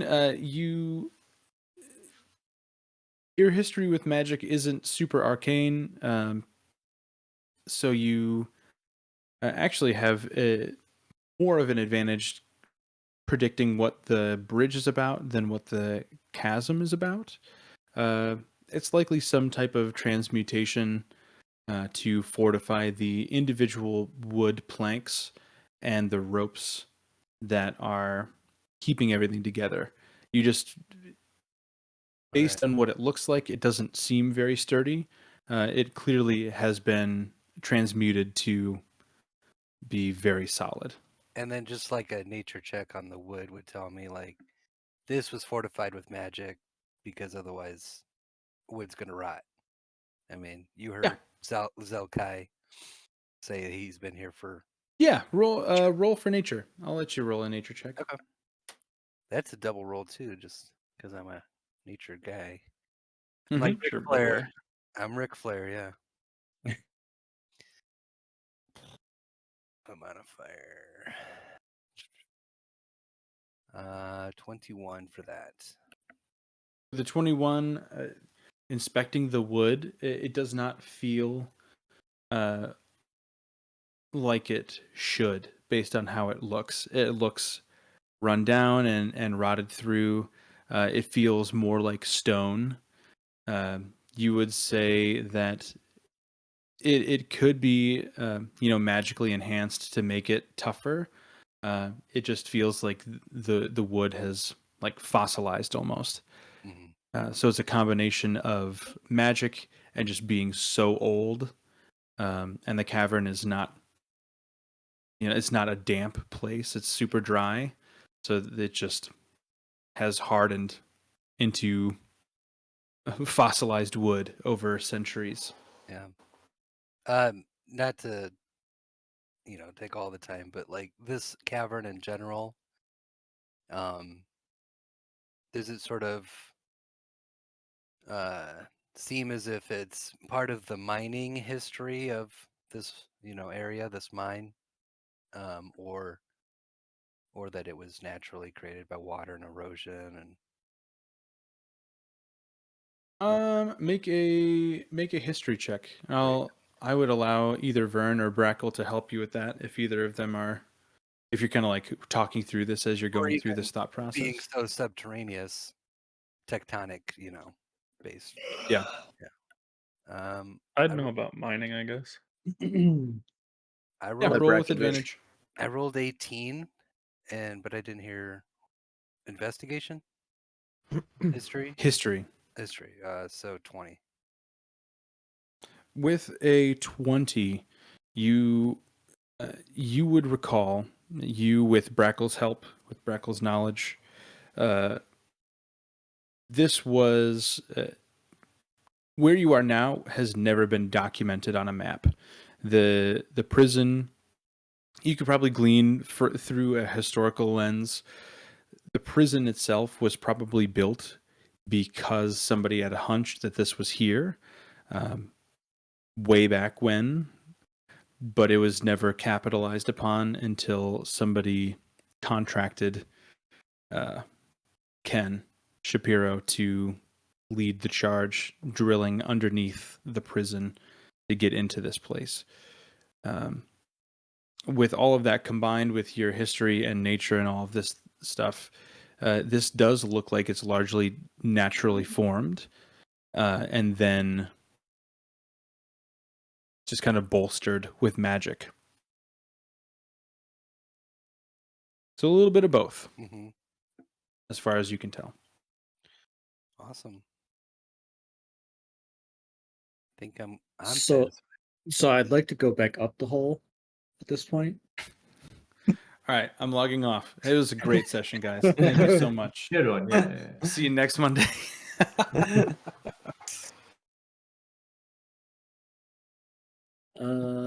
Yeah, after Urzak says stay by me, he'll lead the way.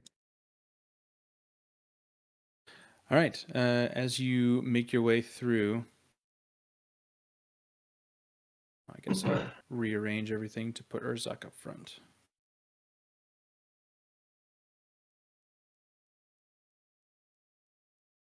What's Norman doing right now? Is he just kind of hanging out back there?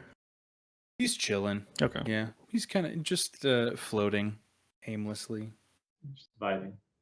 Not following us. Just vibing. Yeah, he's definitely not following you. Certainly not. He doesn't know how to do that. He's not a guide. Honestly, he's He's not much a less guide. a prick than the other Norman. For sure. For Yeah. sure. He just has much less information too, and much less power. Like you take the good with the bad. Yeah. I don't know if anybody's ever played Borderlands 3, but Yeah. Ice-T plays a character called Balex, and he's a navigation AI, Yeah. and like his whole thing is that he's trying to like stop being he's trying to be more than just a navigator, basically, but keeps on intuitively navigating things, and eventually he like owns it. I imagine that Norman is the exact opposite of that. He's trying to be a guide, but he just can't, no matter how hard he tries. Above game lore wise, because this really doesn't apply, it doesn't help the party at all. Norman here thinks that he is Norman from the temple. All of the Presidium sanctuaries or temples or whatever this page is called, shrines. All of the shrines have an aspect of Norman, so they're all going to have something like this, and they all think that they are the original Norman, but they don't have any of the ability or the knowledge of the original Norman. So they will lead you to the end of the earth and then not remember or be able to tell you how they got there. Because they're just hyper confident in themselves with no information to back it up. So is he like one part of the personality? Like, are we gonna get to a temple and we have like just like a Norman that's like a total ass to us? Think of Hey, it as punks. like a copy. It's like a copy of the personality. So like Okay. a copy of the consciousness, if you will. So really, they were all copied at the same time and then sent off to their shrines, and then whatever time has done to those specific consciousnesses is what they're like. So this Norman, very few people have come to this shrine because it's been under a prison for centuries. So he's like he has no concept of how to socially interact because he's only seen like 2 or 3 humans in his whole life. Aw. But other Normans may be different. Okay. Oh, I forgot to move you to the new map. Sorry. Yeah, so you continue down this path past that gate. It's maybe 50, 60 feet. It's a very short walk. You come to another set of stone doors. And these 2 doors have the House Wellerby crest on them. What? Would any of us know what the Wellerby crest looks like? I'm guessing not. Hey guys, this is my family crest. What? I almost Yes, was thinking that in my head. I said, "Hey, what kind of crest is that going on there?" Yeah, see the thunderbolts, or lightning bolts, and the dragon, and whatever else I drew. Oh, the horn, and I hold up the horn that's been useless because it needs a week to recharge from my outfit. So just that'll be available 1 more year from now. yeah. So just leave this to me, guys, and I walk up to the door and I touch it.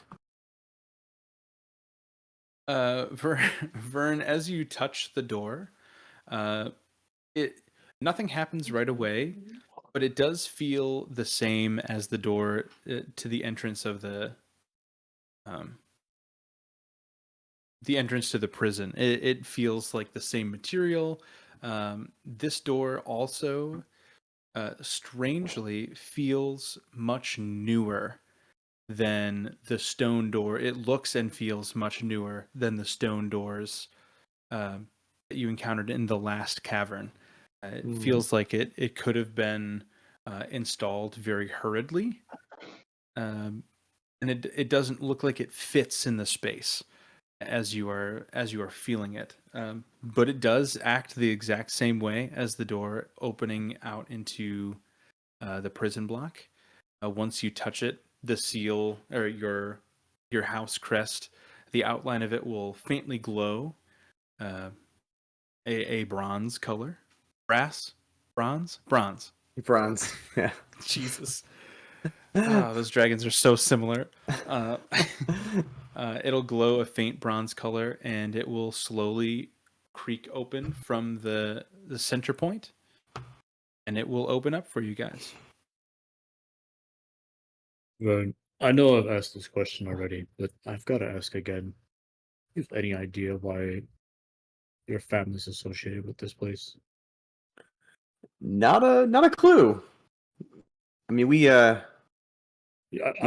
we took family vacations and things growing up, but never to prison blocks or anything like that. So I'm not really sure. I only ask because, quite honestly, you seem. I haven't really seen you stressed before, but you don't. I feel more weirded out than you seem weirded out about this. Well, it's a lot of mixed emotions. I'm kind of excited to see, my family crest in places. I'm learning lots of new stuff about my family. I mean, I just told the Sphinx about the whole the knife business, which I think I told you guys. Well, that's not a knife. So, yeah, color me intrigued. I will take a couple steps into this room. Great. Make a perception check. This is not dangerous. I feel like I have to add that caveat, so you just don't freak out every time I ask for a random check. I'm gonna very consciously stay within 5 feet of Vern as much as possible. Yeah, because Vern's looking around and taking it all in. With a 15, Vern, do you have any modifiers for perception? I do not. No. Okay. With a 15, this looks like a much more managed version of the cavern before. The floor seems finished. The tiling is not very fancy, but it is super neat. You're trading cavern walls for stoned walls. And there are 4 tables, 2 on either side of you, and each of the tables has a chest on top of it. There are 2 lanterns glowing the same purple orb light that you saw in the cavern before, and in front of you, down this corridor here, is another door that's closed. With a 15, you would have a pretty good grasp on the fact that this room does not feel dangerous. It doesn't. Things seem to be as they are, as far as you can tell, walking in. Okay. Well, I feel pretty good about the space, guys, and I'm pretty confident that we're not going to have pregnating bullet seeds flying out of these chests. So, as far as I'm concerned, this is property of House Wellerby, and I go over and I fling open this chest. Yes. Yeah, you can open the chest and nothing happens to you. First of all, but the chest is empty.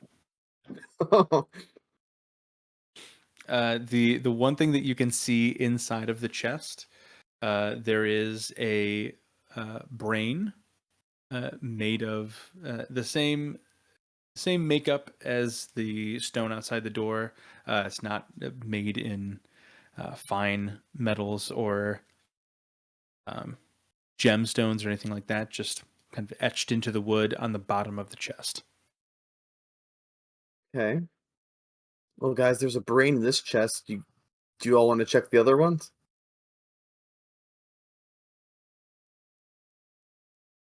That stares at Vern. Unmoving. Okay. Wait, what'd you say, Ted? Vern, give the others a try. Eric will shout. You want me to do it? Okay. As I'll go across the way, and I will, because no one else is doing it. Maybe now I'm getting a little more uneasy, so I don't quite as confidently fling open this chest. Whereas I would go, as you said, it's property of House Weatherby. So I suppose so. Urzak and Teth, as Vern opens these chests, you can tell that there's no latch on the chest. They're not opening because it's Vern. They're just not locked. Vern, as you open this chest, same style of insignia as the brain from the other one. This one has a heart engraved in it. Okay. Hey, Vern, I can't seem to get this one open. Well, don't worry. Leave it to me. It takes a true welderbeat to open these chests. And he comes over. He cracks his knuckles. He creates a W as a pose, and then he opens up the chest. It opens very easily, as if it wasn't locked. And there is a heart on the bottom of this one. Okay. You guys want to put money on what's in this one? I fling it Gold coins. As you fling it open, the mimic swallows you whole. No. No, this one has a brain on the bottom of it. Okay. All right. Well, my deductive reasoning tells us that this room is useless. Let's walk on. And he'll start walking up, going Just throw the straight pieces to on the floor. the next door. Is there a another House Wellerby insignia up here? There is not. Oh. Like I said, guys, this room's a puzzle, and we need to solve it to move on. Classic Wellerby move, I must say. I'm very impressed with my ancestors. The door is very similar to the head and heart doors of the cavern. There, it seems to be totally stone across the board, and despite what this map will say to you, there are no handles. Oh, who has the heart pieces? it's in The head. back there. Oh, okay. I'll pick up the 2 heart pieces and put them together. Well, they're part of the chest. Sorry, I What? described that not They're, very like, well. etched. They're like etched into the bottoms of the chest. Oh, So they're not physical pieces. oh, did we take the stones with us? They're in the doorway to unlock this You want me room. to go grab them? The door will close. Yeah, go ahead. Okay. All right, I'll go try. Got that mage hand? You can take the pole with you. I'll try and go grab them. Make a is there like laid into the stone? Oh, strength. Make a strength check. This will go well. Finger strength check. Yeah. 7 strong are minus those? 2 is 5. Yeah, they are not budging. You Oh, not coming out, can't- guys. like you try and just your whole arm cramps up trying to get them out. Urzak's How gonna would- put his hand on the door and see if it reacts the same way that the last one did. So It's interesting that you did that. So when you touch the door, Urzak, nothing changes for you. It seems like a regular stone door. When Urzak touches the door, Teth and Eric, you would be able to see this if you are right next to those chests still. As Urzak touches the door, the etchings of the head and the heart inside the chests start to slowly glow, like pulse glow. Oh. Eric would place his crossbow in there at the bottom of the chest. Okay. Are you going to close the chest or keep it open? Keep it open for now. Okay. Mine glowed up, and I think this is like a coat check. I don't think we're supposed to. If you armed. for the sake of you doing the same thing 4 times in a row, if you check the other chests, as long as Urzak's hand is on the door, the insignia on the bottom of all 4 chests are glowing. Okay. Cool. So are there certain items we have to put inside, guys? Well, I was just thinking that it's like most shrines, right? Like you don't enter armed. Surrender. But your- why? Oh, Is why that would it heart have? in the- Why would it have a brain and a heart? I'm Team Heart now, I guess. You are too, Brackle. Yeah, I guess I'll go over to the chest and whisper inside of it and say, "I wish I could grow hair." Do you think that guide knows anything? You I'll can walk. you can ask him.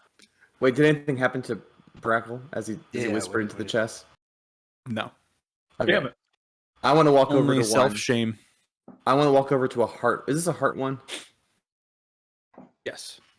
Okay. And I want to take. I have a Ollie Dragon Wing Claw that I took, and I want to hold it in my hand and feel the emotions bubble up inside me, and then put the Ollie Dragon Wing Claw into the chest and close it. As you close the chest, Vern, Urzak, you hear like a latch unlocking within the wall to your right. I don't know what you did, but something's happening over here. Oh. All right, guys. Start dropping objects into these chests. I'll go to a brain one and put a Duggar's tome in. Okay.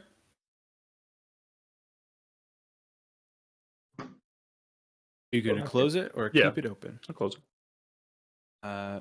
Urzak, when he does that, nothing happens. Hmm. Did that do anything? Nope. Nope, taking it back.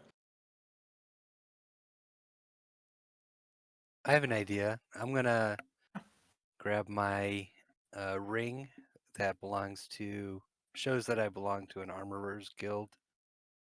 Oh. Removing the crossbow from the chest.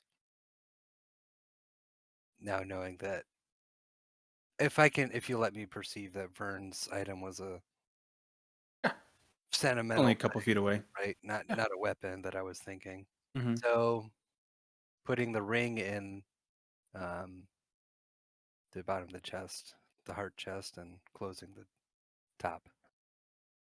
Urzak, the second lock on your right releases. You can hear it click. Yep. That worked. Which means we have 2 brain chests to go. Any ideas? What happened in the room with your Sphinx? We had to share more secrets, or a secret that was confided in each of us. But I don't know how we can have a physical manifestation. Well, actually, wait, don't I have a letter of my secret that Gael gave me? Or did Gael never actually get it to me? I'm trying to remember. Well, Gael gave it to You or wrote it. you ended up getting your letter from Beth in Beth's house. Oh, okay. Can I don't know if I can put something down because I've already put a thing into the chest, but I'll go over to the brain one and I'll put the letter revealing that secret to me into the brain chest and I'll close it. Urzak, one of the latches on your left. Let's go. All right. One more. All right, guys. I hope. You have to throw in an object that somehow pertains to a secret, I think. I'll put what's his name? Don's rapier in the other one. Ooh. Yeah, I'll allow that. That's not what I was thinking, but that's great. I think I Arvantis' know what you're skull. thinking, but I think there's no way I would. I don't think there's any way I would take it. I mean, do that. I have to say this. I was looking through people's inventories today to make sure that other people weren't carrying the things that I put in my inventory. And I also know what you were. I thought the same thing. I was like, I hope he does it, but. Fuck him That up. was great. Wait, what? I don't want What to. were you thinking about? I don't want to spoil Okay. the item that he has, but it's Well, one can of we the just all four. look at the inventory? I'll take a look for myself. It's such a No. it's such a good thing. I don't want to spoil it for whenever it does come up. Yeah, that was one of the things, not the thing that I thought you guys would go to. Urzak, I thought for sure you would offer up the pearl. Oh, I was going to, but That was a good move though, Breckle. That was good. I enjoyed that. Let me just make a little adjustment to my inventory here. Oh wait. Oh no. Were you thinking of Alexander's? yeah. I thought that was going to Okay. be your secret. Okay. I am gonna remove one of those items from my character sheet though. I don't remember Yeah, if it Urzak, has as the fourth lock breaks open or clicks open within the wall, the stone door separates from the center out, Oh, never. and you can see into this new circular room. Urzak, looking directly in, it appears there is a hallway moving to the left. There's a hallway moving to the right. If you walk either way, you'll recognize that it is a large circle. It just keeps going forever, as circles do. I don't know why I explained that. And there is circle. a large wall in front of you going up to the ceiling. This is about 25-foot ceilings in here. Big circular hallway. And there are 2 doors, one right here, one right here. And they are about 10 feet tall. They are made of stone as well. Sorry, I just saw the object. That's great. Okay. I'm refocused now. I forgot I had it. Also, I suppose, I don't know if anybody tried to do this. If you try and open the chests currently, They are locked and not able to be opened. This is the room that I'm imagining. If anybody else has seen that movie, it's like a circle, but Oh yeah, yeah. Man, I Yeah. miss Thor Ragnarok Korg. hmm What a fall from grace during Love and Thunder. Borg and Drax would be just great together. Yeah, I agree. okay. So circle room with 4 pillars.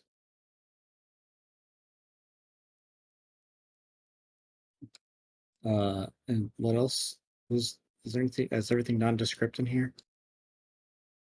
The walls are exactly the same craftsmanship as they are in the hallway and the smaller room with the chests on both sides. There are 4 pillars, but they seem to be built into the circular wall, the inside wall. The walls go up to the ceiling on all sides. You can,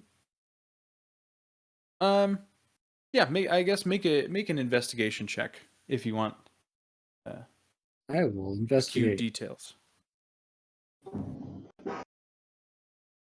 10. Yeah, it's a circular hallway, and there are 2 doors right in the front. That we just walked through. Right? Those Right here. doors? Right here. Oh, there are doors there. Okay. Yep. And they are about 10 feet high. They're made of stone. Open the doors. There are no handles.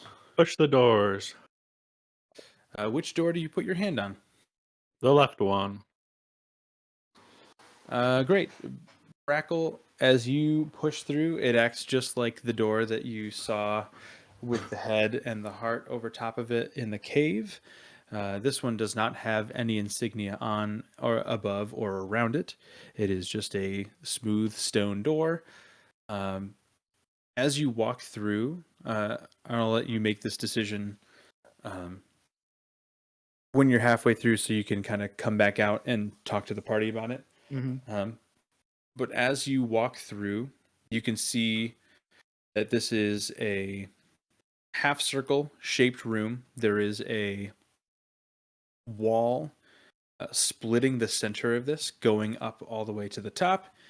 And in the middle of this flat wall, there, as you step in, if you put a foot down, it will. Hold on 1 second. You were not there. What? The one day that I did this. Of course, you're the one guy that walks through first. Hold on.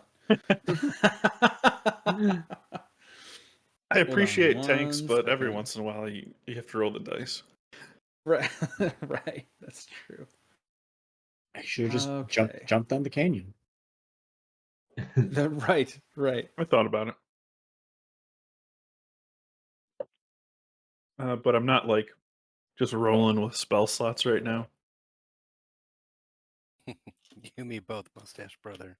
I Or else I love would have it. just jumped and like dimension doored back onto the bridge. Right. So you step through, and on the wall, you see a number pop up. Okay. That number is 196. 196. Okay. Is that all I see in the room? That's all you see in the room. The walls are identically stoned to the ones on the outside.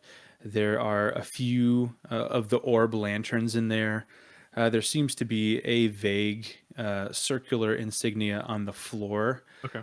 But you can tell right away it's not like a ritual circle or anything like that. It's just a carving in the wood or in the stone. Sorry. Okay. It all seems to be very innocuous, especially with your passive perception. You have a 20, 21. Yeah, there's empty room, a big empty room, Okay. First, before semicircle shaped. I head out, is the number 196 significant to me? Is it? Not that I remember. It's the number of days since Daunt has told me that he's proud of me. Should Well, it be significant to me? You're in 49th I- tides, and I will 49th say, Breckle, it is personally significant to you and nobody else, Okay. but not in any narrative way or a way that we would have discussed in this campaign. So it applies to you in a very specific way. Okay. The same way other numbers would apply to other people specifically to them. Yeah, so what I said. So yeah, I'll back out and just Yeah, be like, exactly. there's a number that shows up on the wall. When you step in, I assume something similar is going to happen on the other side. Oh, what number? Oh, it was 196. Oh, I don't know. I don't know what that means. I was hoping somebody did, but Can I take a peek and see if I see a number? go. Sure can. Okay, so where is it again? Where is this happening? On the other side? 49 times 4. No, it was right in front of you, Vern. Oh, okay. But Flynn's Uh, with us. They're All right, what They're do I right here. see? oh.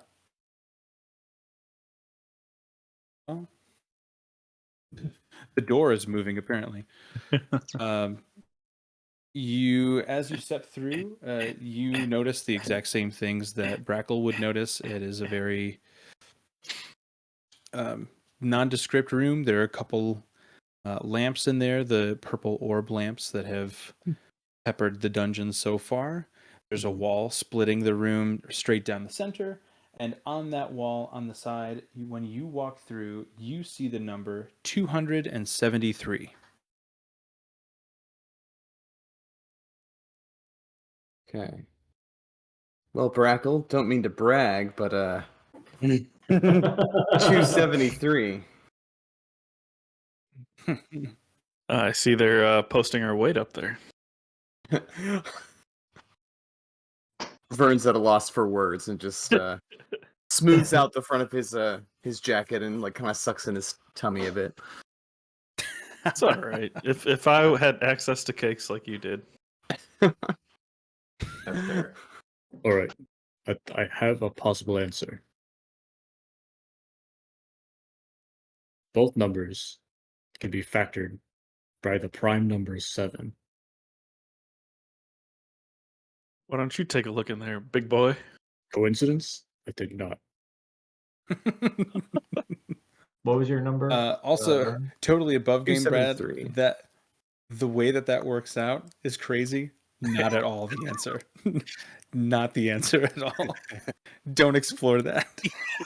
Wouldn't you like to know, math boy? Urzak will you'll peek his head in the room and look for a number. Same description of the room for you, Urzak. Your number is 548. Sheesh. This is also divisible by 7. It is not. It is not. 137. 4 times.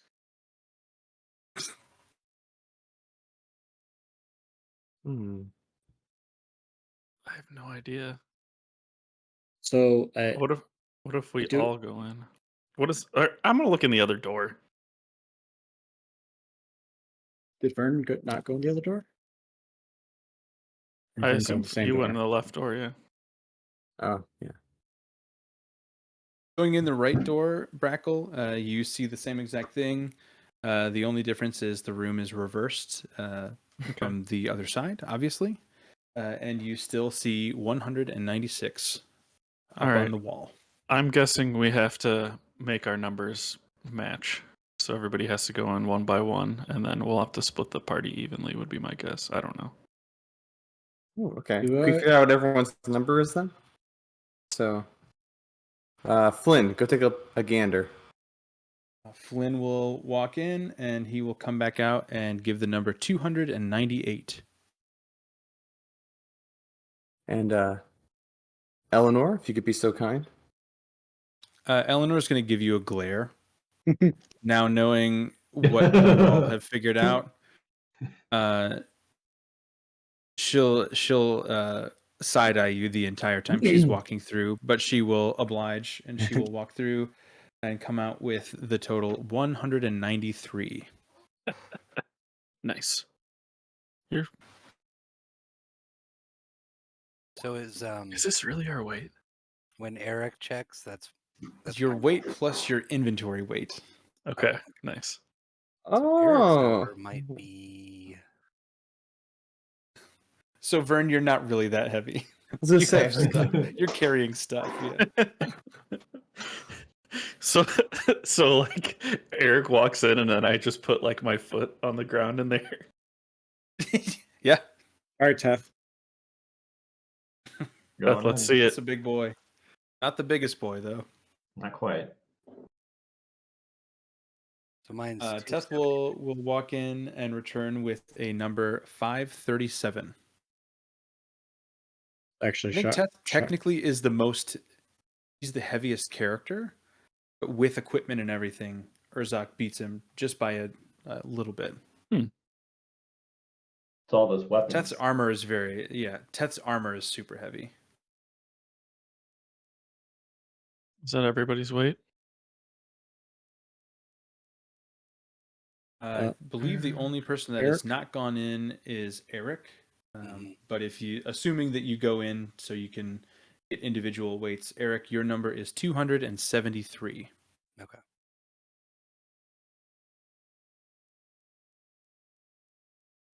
Right. Wow.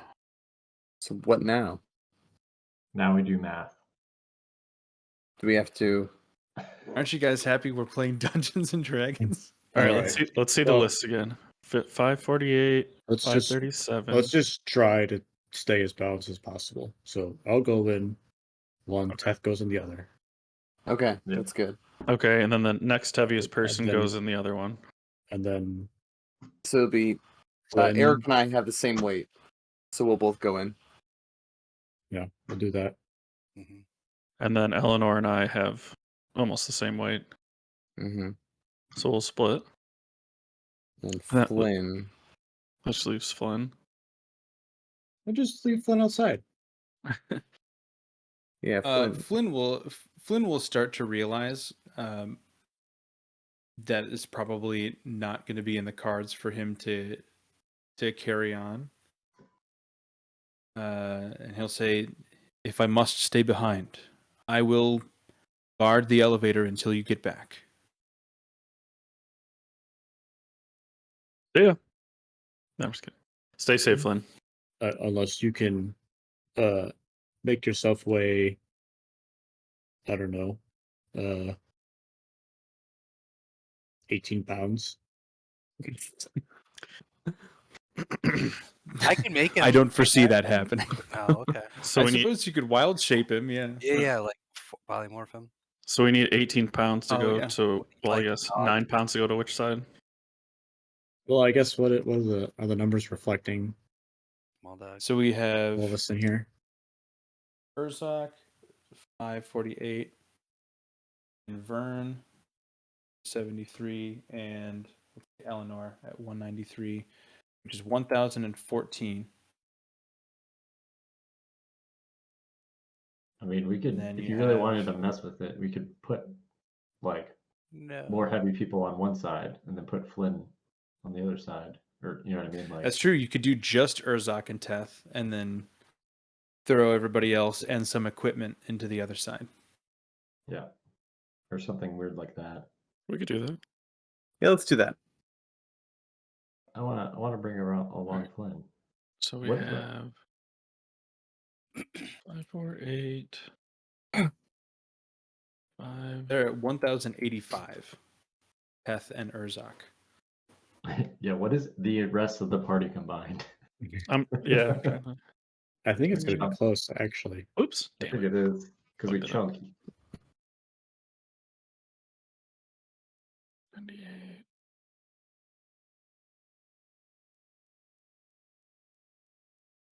Okay, without Flynn, it's 935. Okay, so then you take. With Flynn, it's 1233.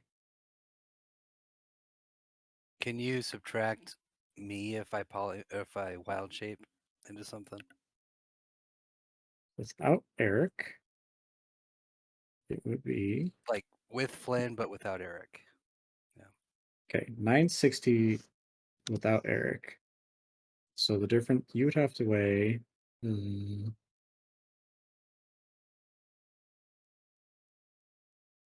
get the wild shape into something that weighs 125 pounds. Hmm. I'm Okay. sure we can find something like that. Imagine like a deer, like a big buck. Beasts. CRE. A really obese, like morbidly obese dog. Eric, A big wolf. Eric, give me a nature check at advantage with your. Herbal. Give me a nature check. How you would roll it? Like golden retriever that's just like struggling to walk, just like hops along. I rolled a 17, so 29. Yeah, you nail it right on the head. Whatever you want to wild shape into that you think is reasonably around that. Ooh, what about a dire Yeah. wolf? With the 29, you can hit it right on target. Ooh, yeah, a dire wolf would be cool. I feel like a dire wolf would be more. More? Okay. I Not agree with that. to argue No, semantics, no. but if we're Let's go. with a 29 say- nature, I think you would probably be pretty accurate in how Let's see here. Maybe a Baby- regular wolf. Yeah, baby dire be a wolf. regular wolf. Regular wolf. I think like mountain a deer or a stag or any type of big cat. Yeah, How about a giant bat? I would give it to a giant bat just to see. There's also a giant owl. Oh, that's Yeah, not but gonna be. birds are hollow. Birds are lighter Eric- than mammals. Birds are hollow. Eric, I will give you what you want within reason. So nothing like large or above or small or below. Any type of medium Oh. beast. I think that you could make What's a happening? case for that. Panther. That's gotta be more. octopus. Bring it back. There is a regular wolf. Yep. Can I do regular Whatever you want, Eric. Okay, yeah. wolf? Okay. A regular wolf. If you are you locking in those choices to bring Flynn along? Mhm. Yeah. Yeah. Sure. Okay. You both enter your sides, or all of you enter your sides. I'll open these. Oh, it's a doors up for 2v5. you. What's the split?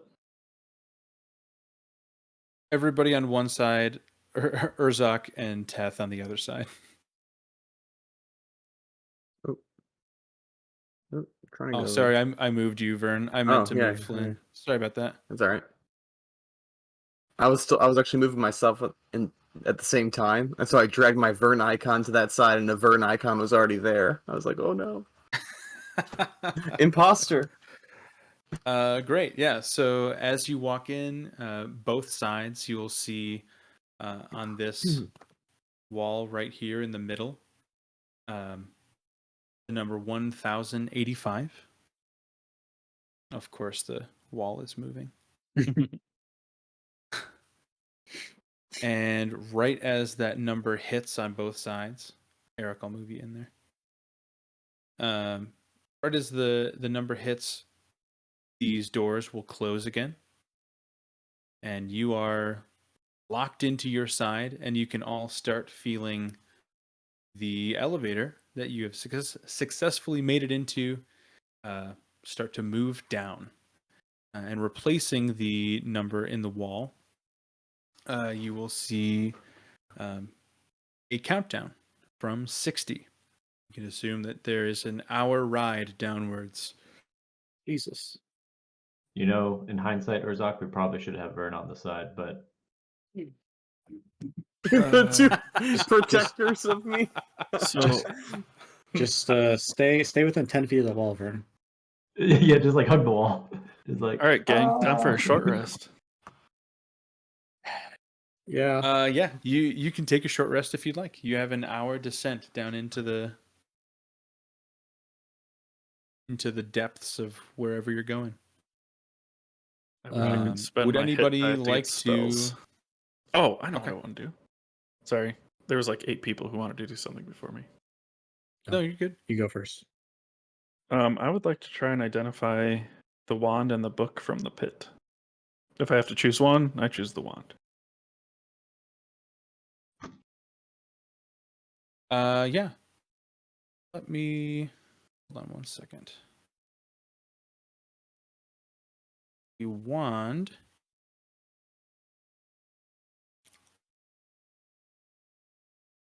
is it is a wand of magic detection. Yes, that's awesome. I'll let you do the book too if you want to. Sure. Can you cast it as a ritual? Um, Or how are you anybody identifying? can. I think anybody can, as a rules, anybody can identify things over a short rest period. I believe. Yeah. Oh yeah. But I suppose. Do you want to engage in any conversation or any other actions while you are on the elevator? I'll let you identify 2 items No, I'll if just that's do the this. only thing that you want to do. Yep, I'll just do that. Okay. The book that you found, the green bound book, is a tome of future music. Hmm. It is not in D&D Beyond. It Wand of is on magic mine. detection should be. I've got it. Tome of Oh, Future Music. I already put it in, so it is in D&D Beyond. It's not searchable, but you should be able to add it directly into your inventory. Oh, cool. Ooh, nice picture. I like that. Cool. That's what Brackle's doing. What would other people like to do? Slash anybody using hit die? Slash what's going on for an hour while you're sitting in wait? I have to quick sidebar. The character that I made for Aaron is a Warforged bard, and the joke is that he's basically Daft Punk. Oh, that's great. Oh, that's So, he's gonna love that. so the tome of future music is just like So perfect. it's Daft Punk. It's their music library. I'll let you have that item for free in that campaign. That's totally fine. That fits so well. Here you go, Aaron. I just won you a free item. I'm going to also short rest and identify an item.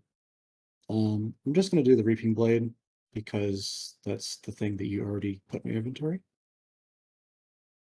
Oh yeah. Okay. Yeah. So that is the blade that, as you're looking at it, you've never seen a blade like it before. The blade of the scythe. It seems to be made out of a fine and super hard crystal. It is not made of metal. And as you identify it, you can kind of like going over it magically, seeing what you can see. There seem to be seems to be the ability to hold energy, necrotic energy within the blade.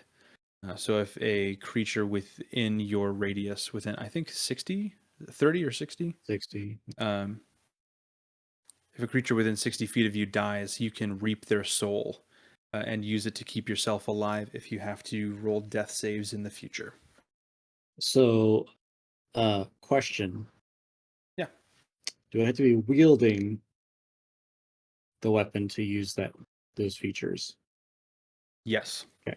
So it doesn't say that anywhere on here, but that would be silly if that wasn't the case. Yeah, I suppose that was implied. But so yes. Above table, above game, this is a pretty cool item. I don't know if anybody would actually use it or not. But basically it's a finesse weapon with reach. It is that type of weapon does not exist. I checked. There's no two-handed reach finesse weapon. Yeah. Very cool. does 1d10. It can be slashing or piercing. It's a +1 magic weapon. It can hold 4 charges, and when somebody dies within 60 feet, you can use your reaction to capture the soul of the creature to get a charge. And the charges you can use in 2 different ways. The first one, you can spend 2 charges to remain conscious when you reach 0 hit points. You still have to make death saving throws at the end of each of your turns. But if you do this, you can use a action or bonus action on each of your turns and take half movement. No reactions. So basically you kind of like stay in the fight as you're dying.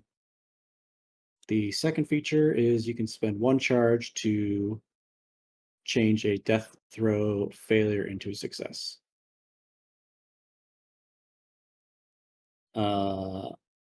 I won't be using it because I'm chock full of weapons right now.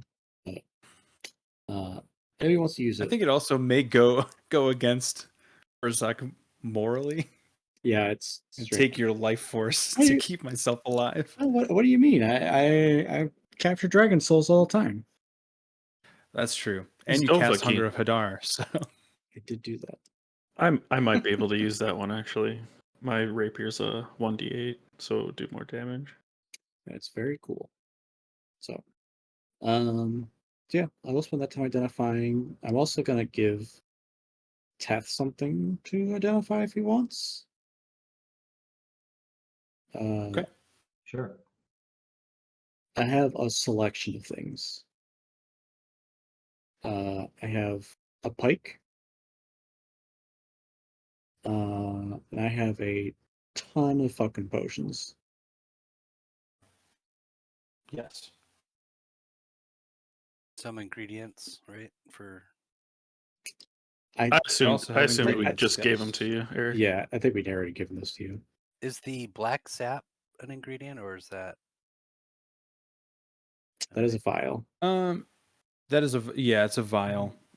Okay. There are things that you can use later on down the line, Eric. Use that as an ingredient to make. But right now, you do not have the knowledge to use that to create things. Those are like recipes that are like 9, 10, 12 ingredients that you can use black sap. So I'm grabbing the wolf's bane and sour grass. Yes. Okay. When you get those, Eric, I'll actually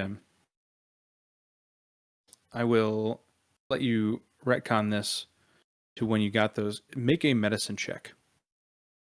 Oh, okay. Is it nature based? Yes. Okay. Am I okay to click on short rest VM? Yes. Yeah, you can all short rest. Okay,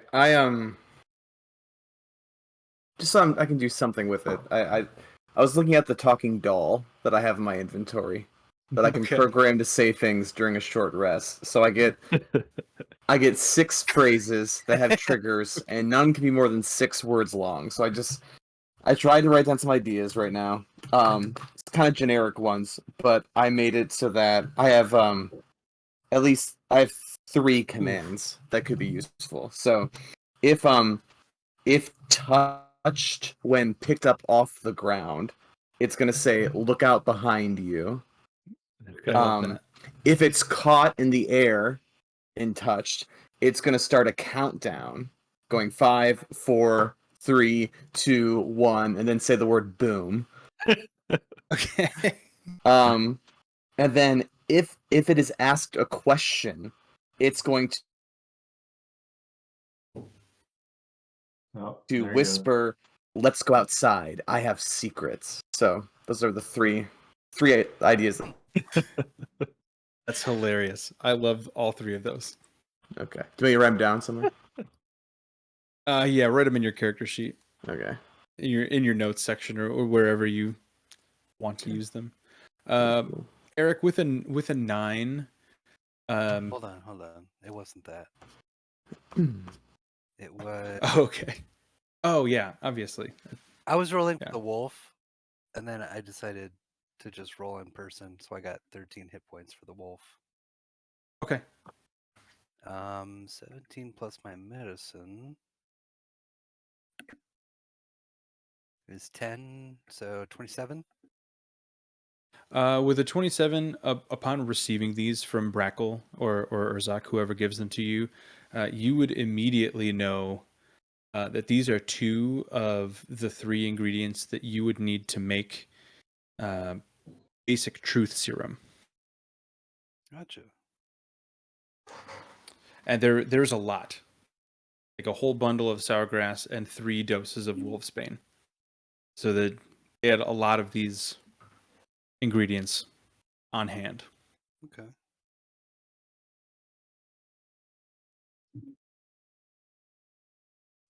Teth. So Yes. I have a pike, or would you like to choose from the bundle of vials? Bundle of vials. Okay, I'm gonna read off to you here. You got a vial of mercury brown liquid, a vial of black sap, transparent red vial. Some have a green murky vial or a deep purple vial. Transparent red. All right. Transparent red. As you're looking through it, it is a vial of torpor. Torpor.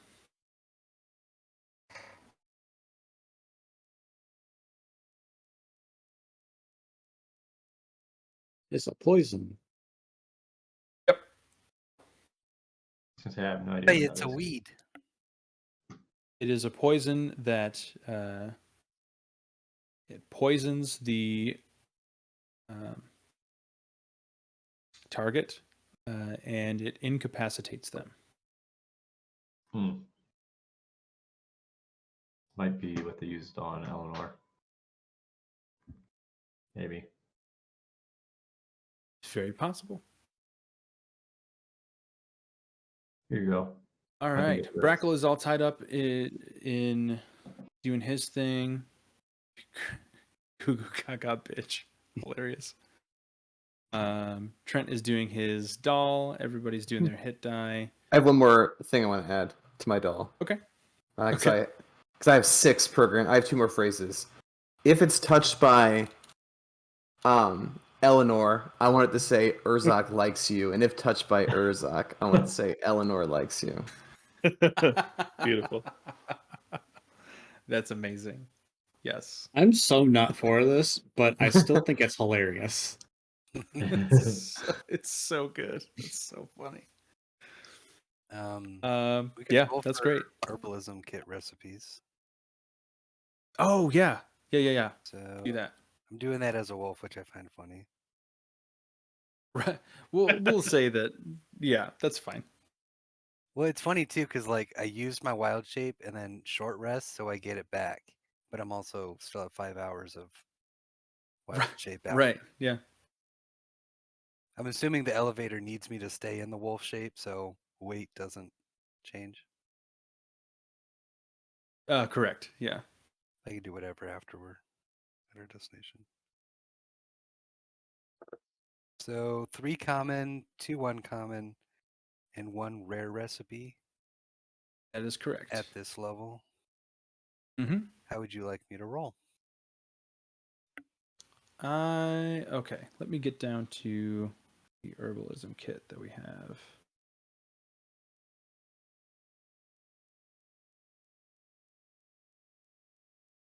So roll 3d8 for the common recipes, please.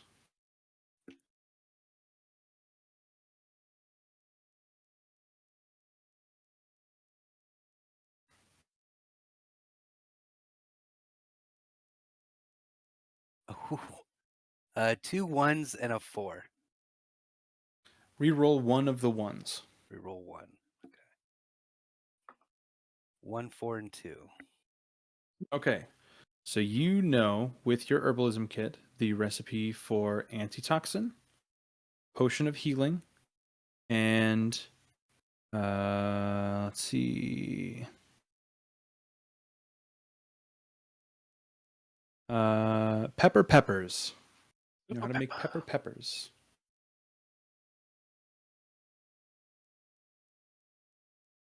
Okay.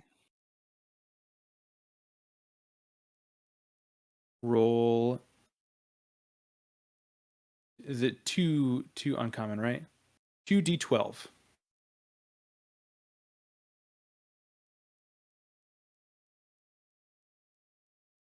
2 and 11.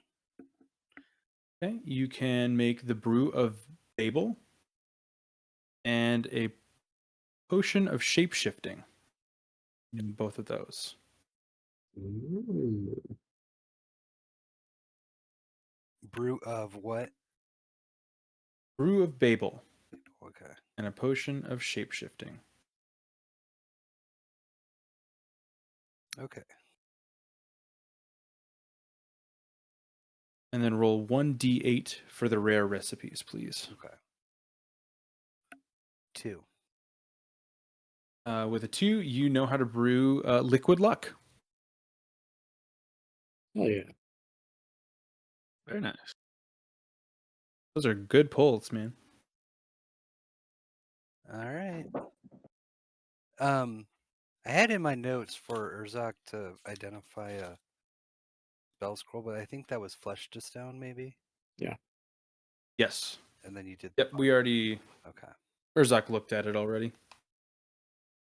The wand and I didn't require an identify because he could make out the writing. all right.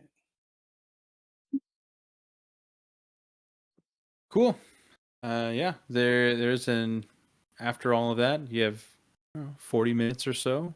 Any conversation or dialogue that anybody wants to go into or have before we hit the bottom of the elevator?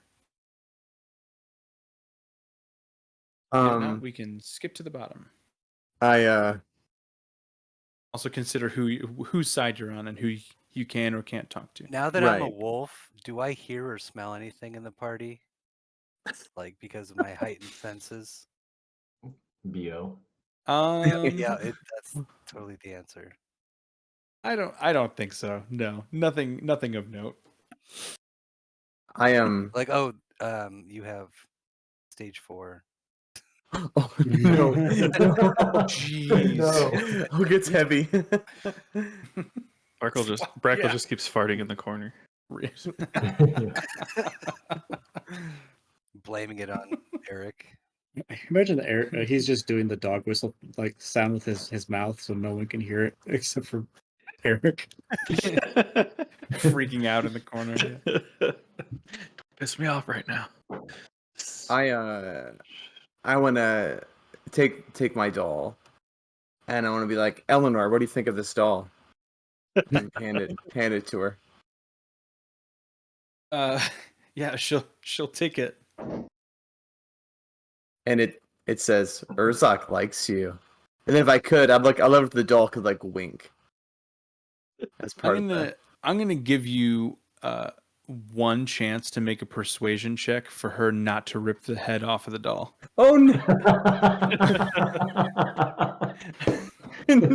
No, will that break the doll? Can I put the head back?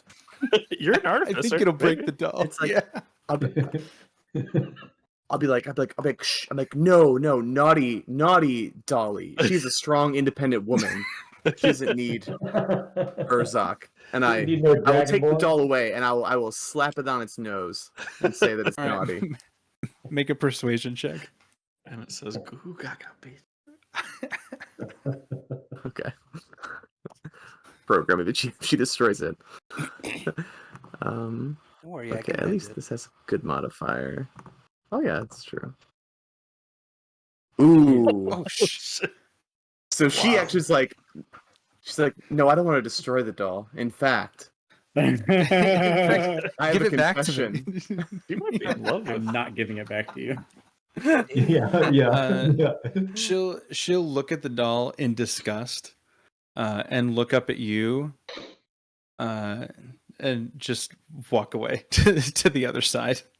She's not having it, but Okay. she won't take any action against you or the doll. I guess that's the best I The can net. hope for. Yeah, with a nat 20 with Eleanor, that's the best you can hope for sure. Okay, good. That was the best case scenario. Yeah. Just a look, a stern look. All right, are we heading down to the bottom? Let's First do off, it. I'm gonna have some conversation with Teth. Okay. Yes, please. Just not completely sold on what it's gonna be yet. Urzak's Oh. just gonna he's just gonna, after he looks over the spear, he's gonna be he has a little bowl and it's not even just a flask of holy water. He has like a jug that he maintains. He's gonna pour out, probably 8 ounces or so of holy water.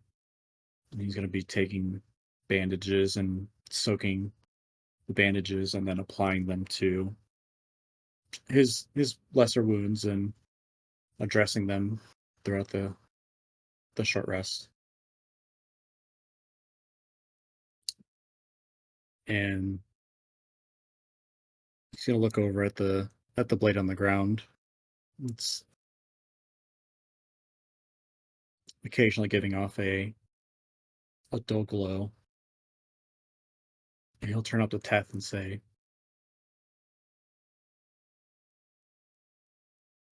"Teth, how did you come to be in service to Talos?"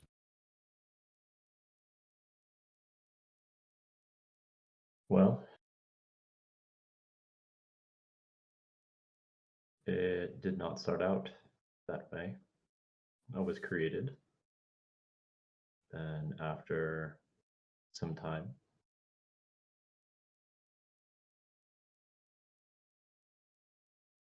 my conscious became clear, and I formed a new path Do you along think that journey. that you forged that path? Or do you think Talos had a desire and made it true? I think I forged that path, and I think he saw me.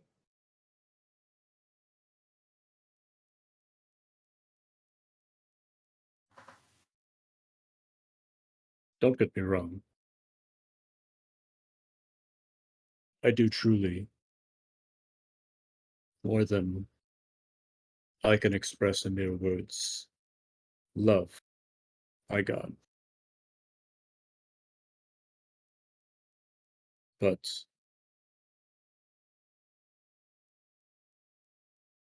I do wonder if I had been born like Adira in a temple of Talos,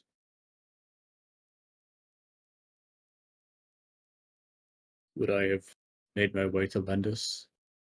Would Lendis have sought me out, or am I just a product of the circumstances that I was born into? If you're asking my opinion, I think it's the experiences that we've had in the past that make us who we are. So more what you were born into and the experiences you had along the way, whether it was fortune or misfortune. Have I ever told you about my childhood? Above game, I don't think so. Maybe vaguely. I'm trying to remember. I don't know if he's I don't know. really talked to it in depth with anybody, honestly. I think we just saw the I think when it's we just went to the visions. cerebral realm. Yeah, and I wasn't there. So Teth will say no. You've heard me talk about my siblings in the past. Yes. In all honesty, well, I suppose some of them could be my true siblings, and I'd have no idea. But we were we were all adopted, 20 of us in a batch, to determine, well, who gets to wield this blade. In short, and be the leader of our people. And every year, at the end of our training, we'd be put up to a test. And every year, one fewer of us would remain. And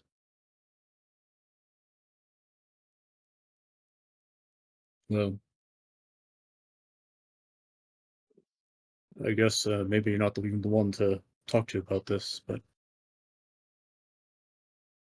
I suppose you didn't have much of a childhood either, I would imagine. I was born essentially as you see me now. But I have early memories.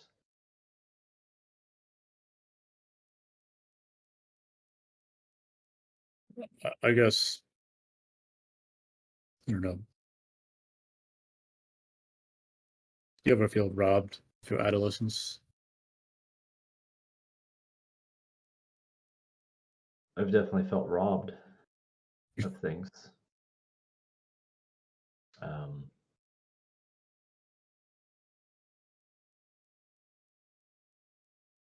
I feel like I've been robbed of experiences, yes.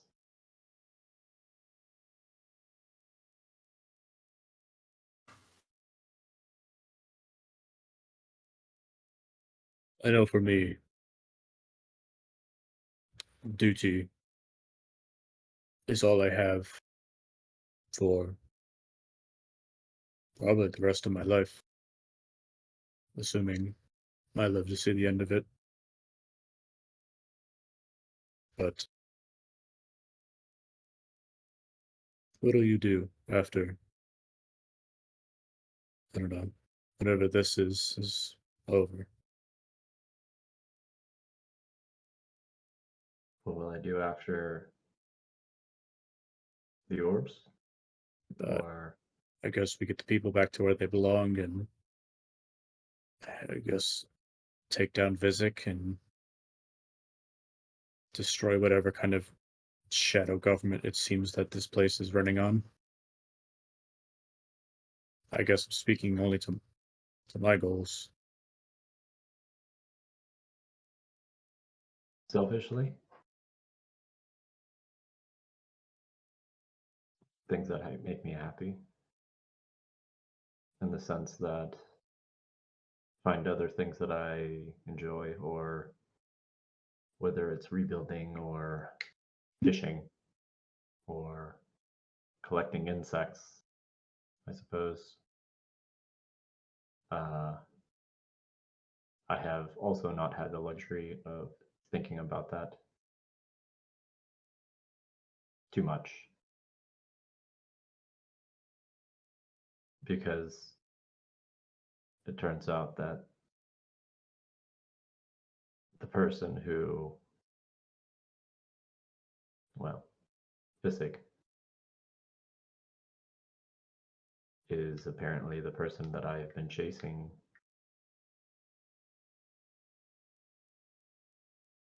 for 300 years in that bunker. Have you met him before? Yes. My memory is vague. Definitely, I have definitely met him, as well as recognizing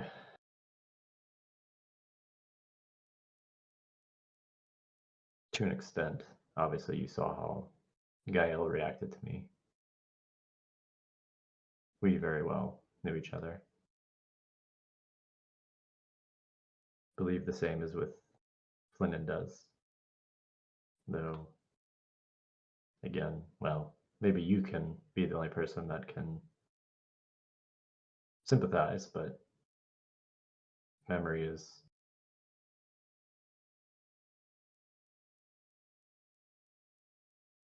you lose a lot the longer it goes. Unless it's a moment that stands out.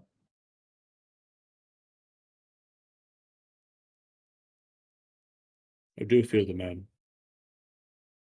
in the raw sense of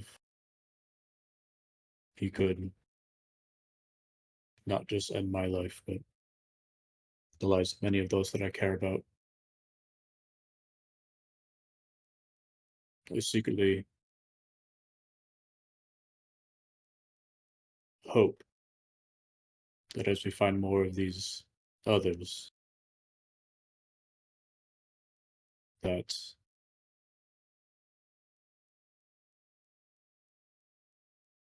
well, first of all, that they're powerful enough to aid us, but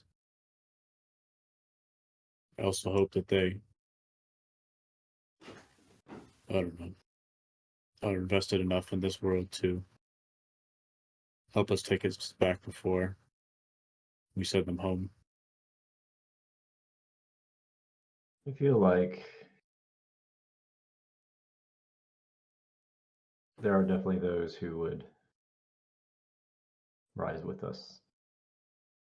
We're not the only virtuous people that exist in this Yeah. world and others. It is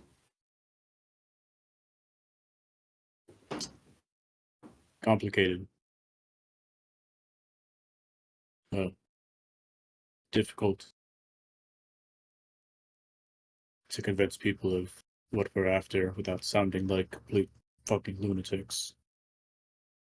But, God, maybe somewhere along our path we'll find some hardened proof to help us.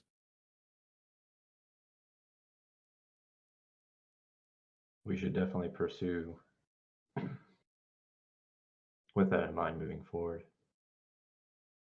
Who knows what happens when we get more of these orbs? Maybe it'll become much clearer. Maybe there'll be a way. Or, I don't know, undeniable proof, if that exists. A vision, a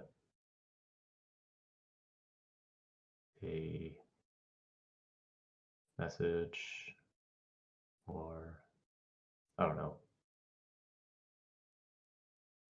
something to get them to buy in. Also, I really, really want to punch that fucker Cerberus in his face.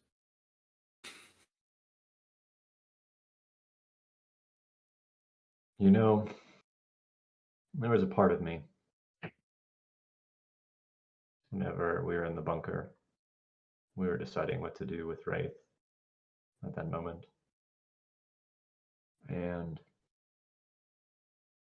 the other option outside of what we ended up doing was to go back to deal with Cerberus.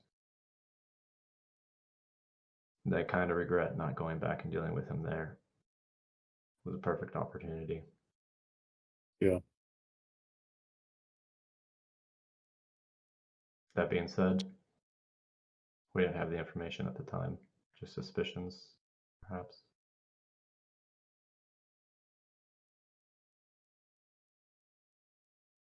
Arzak will start unraveling the bandages around himself and do some minor healing touch up around the edges magically. And look up at the clock and do that old man grunt as he gets up to his legs. Nope. don't know if I had said this out loud, but did get to speak to Lundis for but a brief second. Hear their wisdom. And I asked them what to be wary of when we traveled down here. And all they told me was to give you and Vern my support. So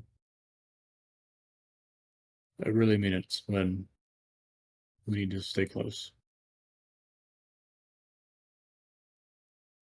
Feel like the support he's talking about is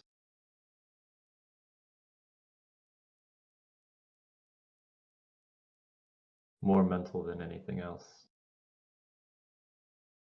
Well, let's be ready for both. Agreed. When we get this orb and kick the shit out of Coralon, I'll bring everybody up to speed on my past. Just haven't had quite the time to talk about it. Take your time. As you say that, you hear a loud, not quite alarm, but a loud ring go off, and you all look up, and the clock on the wall on your sides of the elevator has hit 0.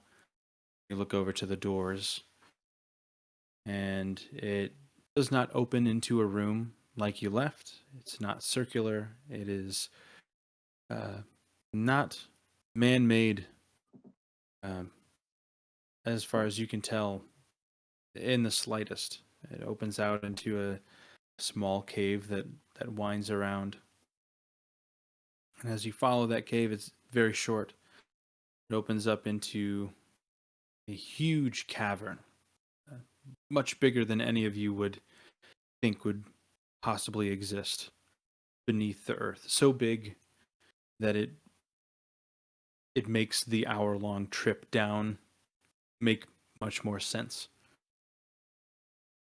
As you reach the mouth of this tunnel, you look out into this cavern, and across the way, you see a single tower with a fortified wall around the side of it, sitting next to a pool of crystal clear water.